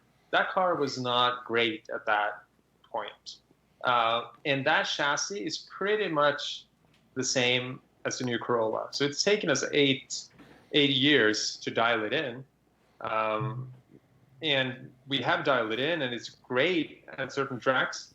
Arguably one of the best cars in the series, but even with all of our efforts, and even with as good of an engineer and visionary that Steph is, it's still taken us almost 10 years to make it happen. And if we were to start off with a more natural drift car, maybe we could get to some next level. But I'm not convinced a Supra would net us better results than a Corolla. Well, there's only one result better than what you got right now, man. So it'd have to do one better. Right. So yeah, we'll see. I mean, I'd love to build a Supra though. I would absolutely. It was super cool. And here's another debate for not Supra is how many Formula Drift demographic kids are going to be able to afford a Supra tomorrow. So not a lot. And granted, there's going to be some that grow up with it and they're going to put a poster on their wall and then they're going to get a good job and they're going to be able to afford it later. But still, it's like on the marketing side of things, direct to marketing, there's a lot more kids that can afford Corollas than Supras. Well, even look at the Supras now. Even the old Supras are $70,000, Sam, for a good one. You can get a good one for 30, Corey. Oh, come on. Yeah, where? Tell me where. Automatic. No, no you can get a Targa. JDM Import Super right now for about 30 to 40. I'm going to punch you in the penis, Sam. No, you can't. Yeah, but I mean, Yes, you can. you're paying that much money for a 1991 car. I mean, it's silly. But Also, how much was your last Supra? Well, my beater car, my ice car, was $2,500. Jesus. Yes, smoking deal. That was a ratty one from England, and they imported a bunch of them to England, and we actually want the low spec one, the non-turbo one with the little transmission and all that. But they've basically quadrupled in 4 years. Yeah. So they're going to be $10,000 now. Oh, bummer. Here we are beating the crap out of them on the frozen lakes. Yeah. What did you pay for Chucky? Do you remember? Chucky was never mine, and still isn't mine. And Chucky was put together from 2 cars, and we mangled him up over the years. Oof. That's why we nicknamed the car Chucky. But that was an original 2000 VVTi late gen Supra with the good B161. That was a collector car, really. Was 60 grand right now for it. 50 grand. Probably more.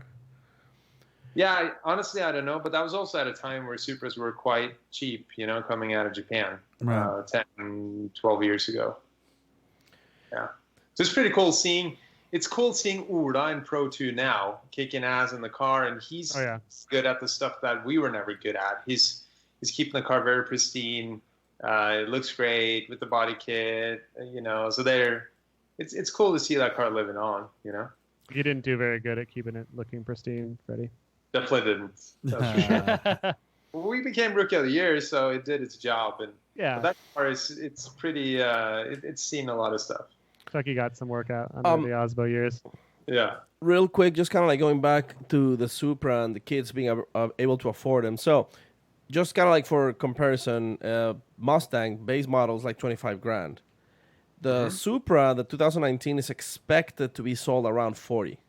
So it's actually 40? not. Yeah, it's actually high? No. I'm reading about it right now. Like that's what they're expecting. They're trying to keep it I not it's gonna be like 70. Well, see, I mean, okay, I'm reading another article. 100%, but if Fredric says something wrong, I imagine he's gonna get in trouble. So I'm just wondering. Why don't we ask Mr. Supra right here? I'm just wondering if they might have like a non-turbo version, like a non-turbo version that is just be normally more affordable.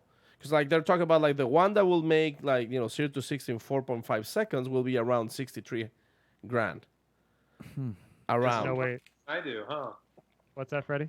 You guys know more than I do, huh? I'm just reading articles. Even if he did I will say this though: a lot of the rumors have proven to be in the ballpark. Yeah. 70. but that's I don't know. We'll see. Paco, hear me out. Sell 17 to 25 of your cars and get a Supra. Yeah, that's a good Get point. one good car. If I can sell one of each for like 1,500, I might be able to afford it. That's How much is the 370Z? 370Z brand new. They're ridiculous right now. They're like 40.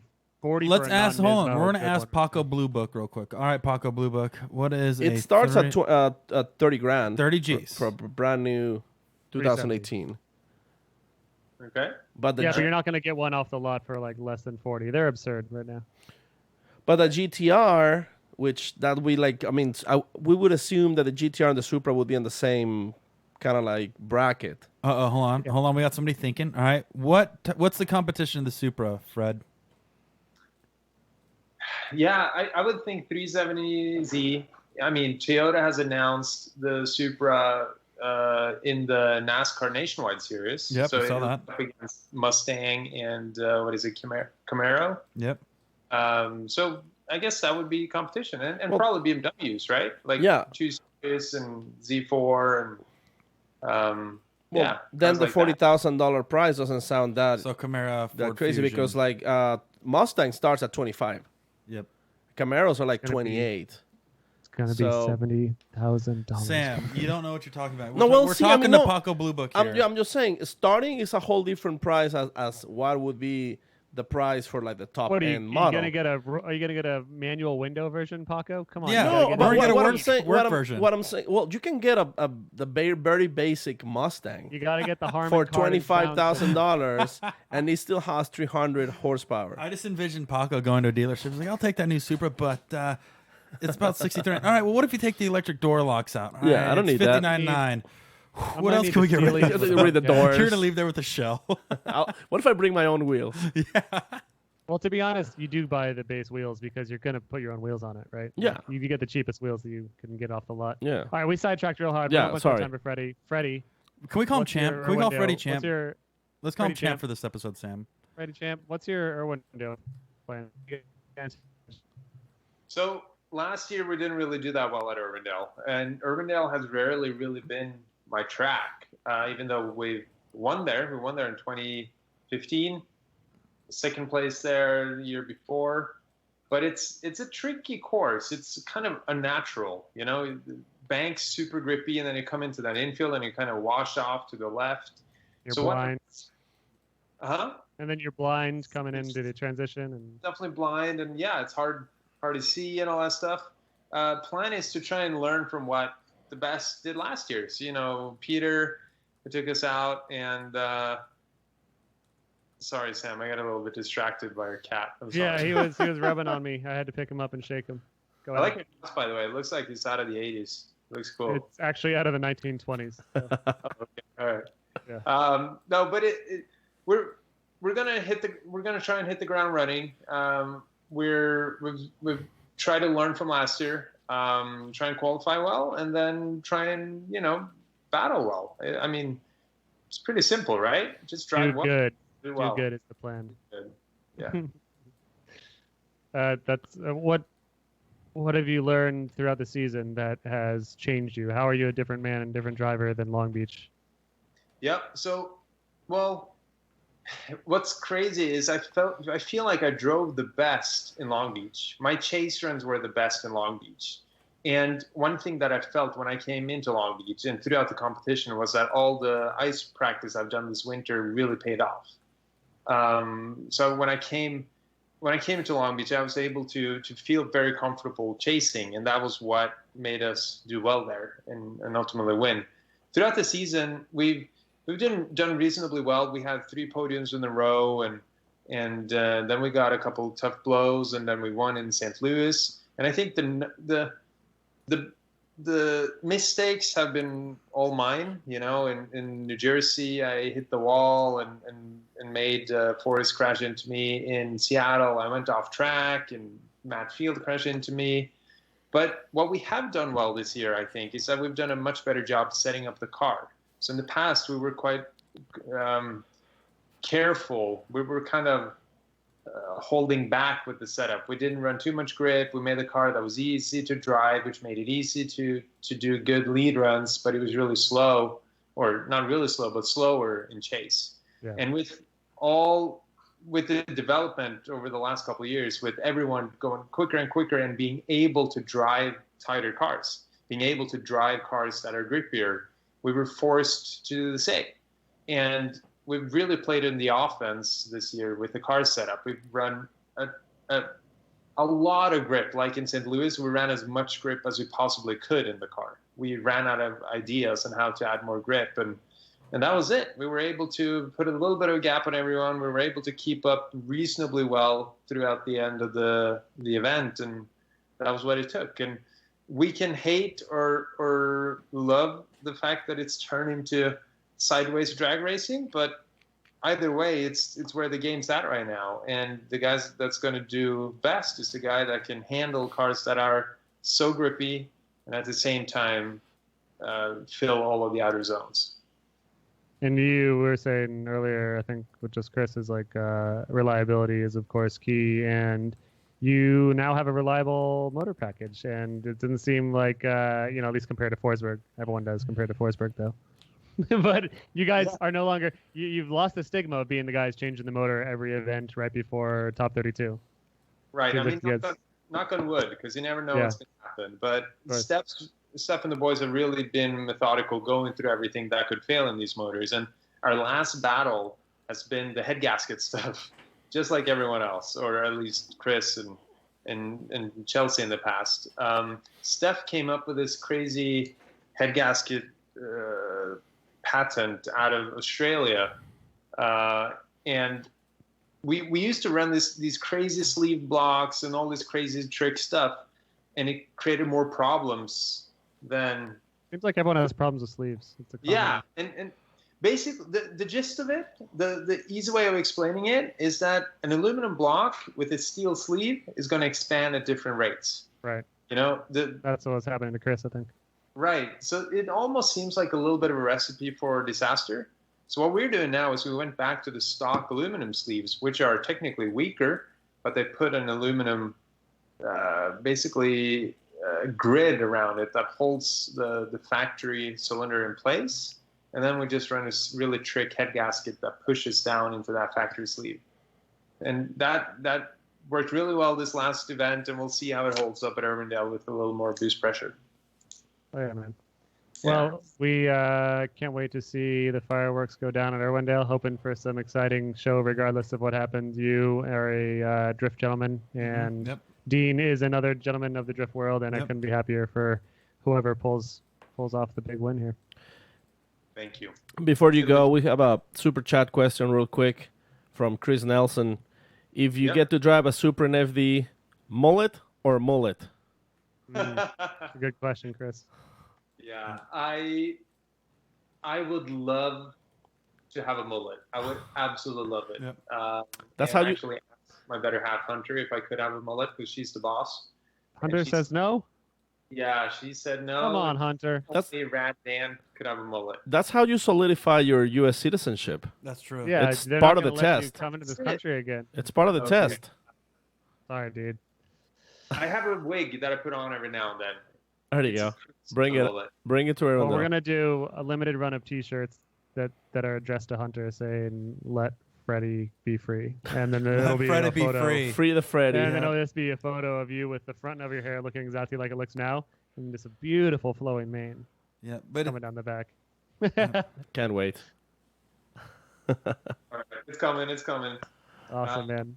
My dream back in the day was to have a C4 Corvette and play Bon Jovi, Living on a Prayer. That You can do still that. You happen. can still do that. It's not yeah, too late, Paco man. has a I C4 know a guy. Corvette. It's a C3 though. C3 PO. But I mean, I can find a C4 for nothing. Oh, can you? Yeah, Fine, it thank can you. happen. Paco Blue Book. I know a guy. All right, Freddie. Thank you so All right, much for champ. spending the time with us tonight. We'll see you in just a few days. Can't wait.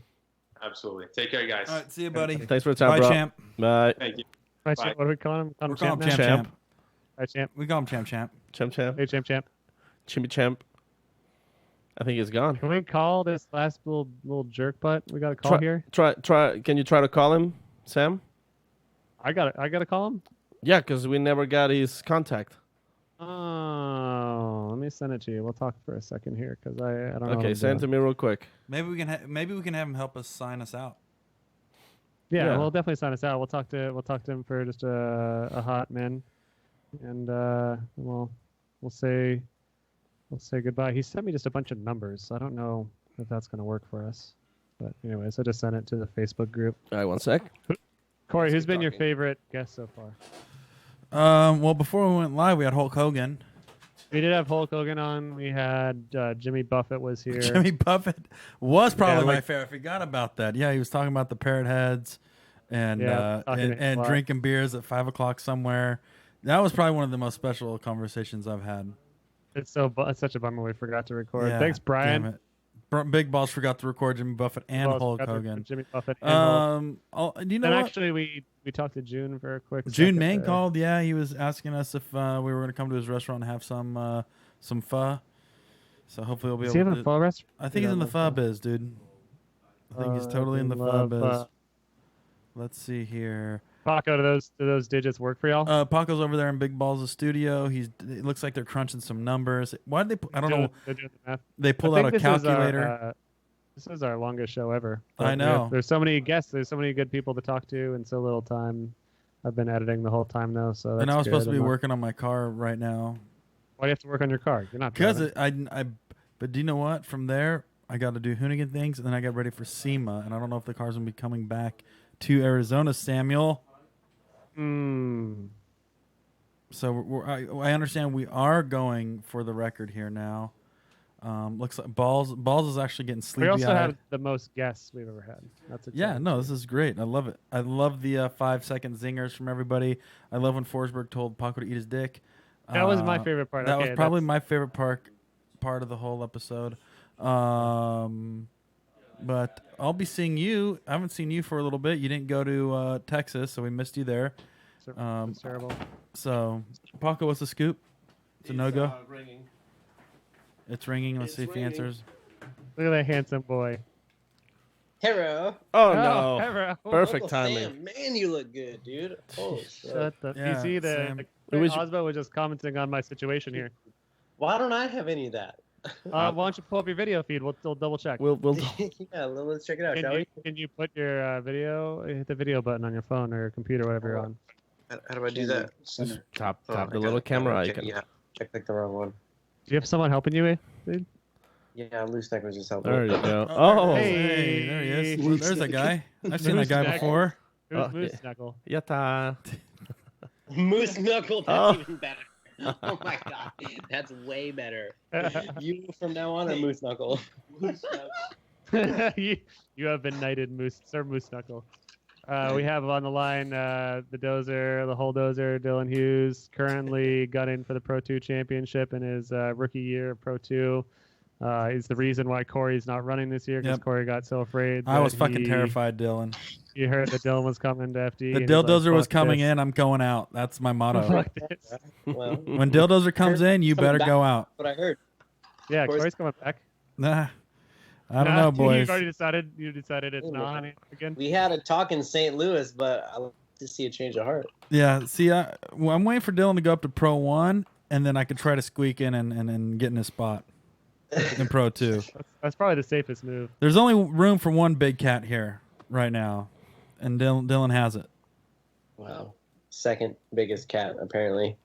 Well, if no, you just no, do a no, little no. bit better, that Travis guy wouldn't get in the lead, but he got it easy. He got it easy in Texas because you told me I didn't get to see it unfortunately because it wasn't there, but you got knocked out in the semifinals, Mhm. and then the ringer, what's his name? Sorry, he's new to the sport. What's the dude that beat you? Garrett Denton. Garrett Denton is. His Yeah, name. so like he just shows up, beats the dozer, and then goes to the finals, and then his car broke. You said? Blew up his motor against Travis the next day because it started Yeah. raining, thunder, No. and lightning, and all that stuff. So it's like he could have just let you win, and then you could have beaten Travis. All he had to do is blow up his motor one run sooner, and Man. it is No. what it is, dude. He came from nowhere. Like he was not to say nowhere. He was having issues with his car, and then he was saying that we ran him in practice, and I was able to get pretty close to him, and I think that kind of made him realize that he had to turn the wick up on his car, or else he was going to get doored. You know what I mean? So sure enough, man, good thing about a turbo car is you can just turn that boost right up, and all of a sudden he had that more power, and I was not expecting his car to be that fast, and he beat me straight up. Like he had an awesome run. And the motor lasted for all of one run, and then the next day did not last. I know, whatever, man. He did a good job, but that was actually, believe it or not, the first time I have not been in the finals since I've been driving Pro 2. Which is insane. You've had a wildly successful Pro 2 year. It was a cool talk that we had with Travis a few weeks ago. Aside from all the shit talking we're doing about you, was when you did listen to it. Yeah, I did. Yeah. He and you were sitting in some car at Park like 4 years ago, being like, "I want to be a pro drifter." And you're like, Yeah. I do too. And then here you are. Funny story. First time I ever rode with Travis, I jumped in his car at Pat's Acres, and he was about to win his Pro-Am championship, and I was back on the West Coast about to win my Pro-Am championship, and I was like, oh, I hear this Travis dude's pretty good. Been like hearing some hype about him, whatever. Meet him at FD Seattle, and then we go down to Pat's Acres afterwards, jump in his car, and he's like, do you hear that noise? I'm like, yeah, it's probably just your throwout bearing. That's what it sounds like. Sure enough, spun a rod bearing in number 7. So the first time I ever rode with Travis, he blew up a motor. Oh, It's fine. It's just a throwout bearing. Don't worry about that little guy. I'm like, no, that's not a rod. No, don't worry about it. Yeah, you're good, man. I And didn't know. you said that when I saw you at your new little shop the other day, very awesome place, by the way. I saw you said that some of the facts that Travis gave us were wrong. He was acting like his car and your car got modded about the same time congruently, and he ripped you off. You said. I wouldn't say ripped him off. I know I'm causing unnecessary No, drama. I mean, yeah, you could say that, but it was my car. The deal was with that one is my car was fairly close to Pro 2 level as it came from MA Motorsports as I moved back from Maryland. And I had the tube rear, the quick change, the fuel cell, the dog box, all that stuff. And I think that Travis still had an iron block in his, still had a T56, didn't have the quick change yet, didn't have the tube rear yet. So it was kind of easy just to look at mine and be like, okay, this is what I did. Like it was just sitting in the showroom at Nameless. And so we kind of just walked back and forth, take some measurements, and we kind of made his car so that they are really, really similar. You're welcome, Travis. Yeah. I just realized though that I forgot to ask because I was going to do a 2-parter. I was going to get Tuerck to talk about the time that him and Chris wrecked at Irwindale, then I was going to get Forsberg to do it. But Forsberg did a Forsberg and just talked about cars for 30 minutes without interrupting, and then totally forgot. Dude? How? What? He just talks about. He's just He likes cars working so on much, cars. he's You know excited. that. He loves cars. That's what I love about that dude. Dude, he's gonna have his name freaking painted on the ground till the end of time, or engraved in the ground till the end of time, like starting next week or whatever. Oh yeah, the LA walk thing.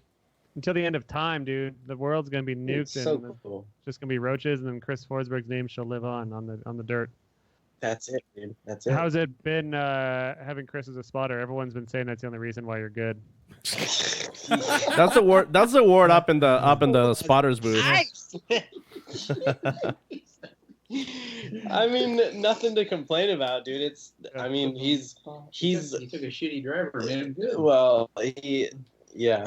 No, Chris is obviously the best. You know what I mean? He's definitely one of the best, and I feel like I hear because I've worked on the radio with him as working on his crew, and I can hear his tone of voice and hear, the way he sounds and his stress levels and everything. I can hear that in his voice when he's driving, and I feel like he just.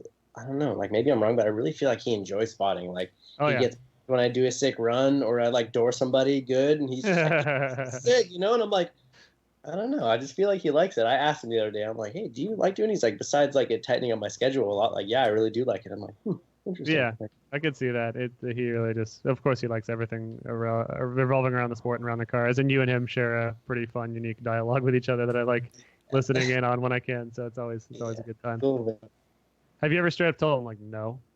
It's you're not always gonna agree with your spotter on some things. It's one thing if it's your dickhead buddy in your stands. If I was driving, it'd be probably fucking Paco as my spotter, and I'd get in arguments with him all the time. But it's he's like, do you tell the 3-time Formula Drift champion? I don't think so, dude. You're wrong, buddy. You're wrong this run. Yeah. To be completely honest with you, there's I'm sort of still kind of new to the whole car setup change, and feeling the difference in your butt as you drive the car. He's like, we should do this as a change, and I'm kind of thinking in my head man, I don't we only have this many practice runs. What if I don't like it, And I'm like, you know what? He knows. Pull the trigger on the change, and every single time, it's a change for the positive. Yeah, sick. So in other words, just shut your fucking mouth and drive. Exactly. Let the guy take care of it. Cool. Well, yeah. I'm sure it's been an awesome asset, but you were a ripper in the programs before you had a Forsberg mentor, and I think it just helped secure your badass driving. And we talked to you right before the season, and I remember many years ago, that was actually only a few months ago, when you were doing the Super Drift, Motegi Super Drift at Long Beach, and it's that was your debut, and you crushed it in a car with half as much horsepower as all the other dudes, and that was the first taste. And it's been a very exciting 7 months since then to see how far you've come, man. It feels like it's been an eternity, doesn't it? Yeah, it does. I feel like it was yesterday and 10 years ago at the same time. Ooh, and that reminds me, you got some exciting new mods for Irwindale. You're pulling out some stops. Bro, what'd you get? I got 3,000 horsepower, dude. Don't you even think about it. He just put in a 2,400 shot of nitrous. The bottle is filling up the entire. Yeah. It's on the roof, actually. Yeah.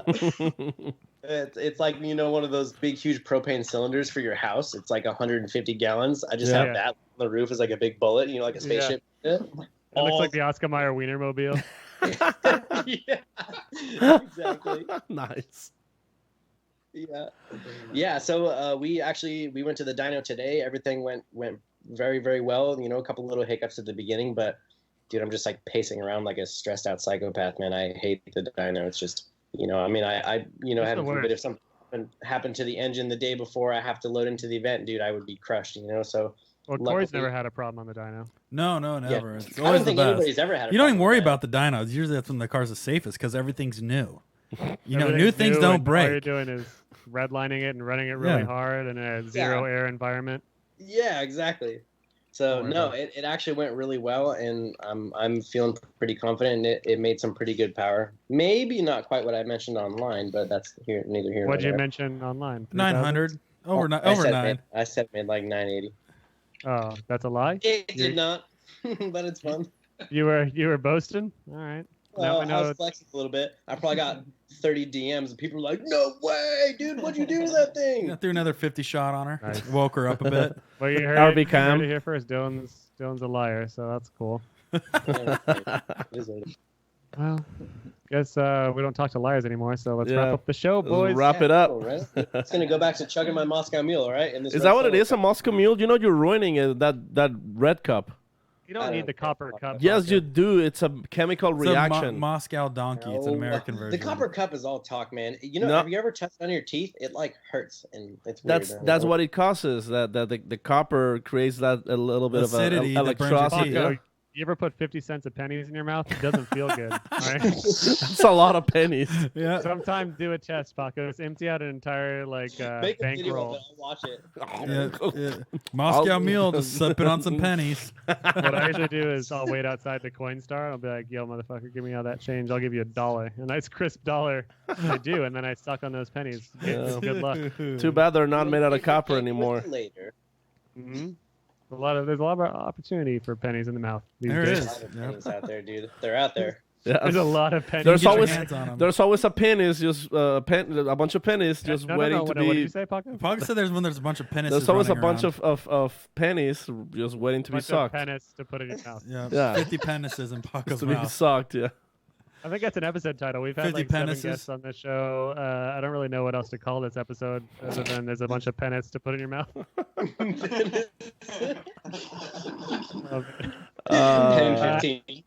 Dylan, what's coming up for Next year? 2019? Regardless of what happens, are you gonna do another year in the minors if you get your license? Like you get your license anyways, right? Because let's say you finish Top 8. Yeah, Top- he should. yeah. He should be ready to rip and roll, dude. I think it's top 8. What's your plan? To be honest with you, I do see myself doing another year of Pro 2. I like to say, everybody that asks me about it, I'd like to say, like, I don't know if you've watched a live stream lately or if you've been to a Pro 1 round. Like, if you've seen Pro 1 driving, like, that shit is absolutely bonkers. Those dudes are on another level. And it's like, honestly, like, even if I did come up with a budget, like, I want to show up and not be one of, like, I want to show up and do good, at least make it into the 16 or into the 8 would be a big goal for the first year. And like, dude, people are absolute robots out there. Like, I don't like, you have to beat those guys, right? Like, that's the thing is like, you have to beat the best of the best. So to be completely honest with you, I think I need another year of Pro 2 underneath my belt. And once I can fully comprehend Pro 2, then I can maybe think about moving up to the big leagues if we get some help. You know what I mean? Smart move, my man. Yeah, That's brilliant. It's probably a wise choice. There's I don't think it would be a bad idea by any means. Unless somebody maybe- shows up with a mountain of money, or like, hey, you want to drive our car? We're going Pro 1 then, like, absolutely. But the amount of money is few and far between, I feel like. And I need tandem practice. Like, I really do. Yeah, the hypothetical amount of money that we talk about on the show very often doesn't seem to really happen ever. Like when we make up these scenarios, like someone's paying for your entire season if you get a neck tattoo. No one has offered Odi that yet. Bro, we'll see. I would have the sickest or the worst neck tattoo for a full season of FT. Yeah, what would you do? So Odi couldn't answer it. Well, yeah, so right there, you have to answer in the next 20 seconds. Someone's going to support your Pro 1 2019 program. You just have to get a full neck tattoo, and you have to get needle to skin in the next 20 seconds. What's it going to be? Okay, I got it. Okay, so basically, like, think about somebody's arm. You chop it off about right here. You tattoo the arm, and then right on the knuckle of somebody's fist, I'd get like a tiny little moose. So it'd be like a moose knuckle. A moose knuckle. A fist that's on my neck. That's really cool. Good. Is Moose Knuckle approve of this? What's that? Moose knuckle? Is your buddy Moose? Yeah, he's down. He's pumped on it. He's pumped on it. Maybe Hell just yeah. like a foot with a tiny little camo, like a little camel on the toe, I don't know. All right. Well, here's your. Wow. That beats my eagle with a hard hat. Yeah, eagle with a hard hat. I like that because you're a hard worker. I am a hard worker. That's why I got an eagle with a hard hat on. Got the blue collar. Yeah, he's wearing a T-shirt, a button-up, a blue collar What's T-shirt. it? I'm with stupid. Hello, my name is Bald Eagle. All right, Dylan. Wow. You guys have anything else for the boy? I will be seeing him this week and ripping and a tearing, hopefully. And, Sharon, good luck, my man. Yeah, good luck with everything, dude. We look forward to seeing you. Yeah, I appreciate it very much. I cannot wait to drive. Absolutely. I've never driven that track before, so see what happens. Yeah, that's really exciting for you Pro 2 dudes to get to end on the finals at Irwindale. And yeah, we definitely want to do a full-length show with you here in the off-season to talk about all the things that you've learned.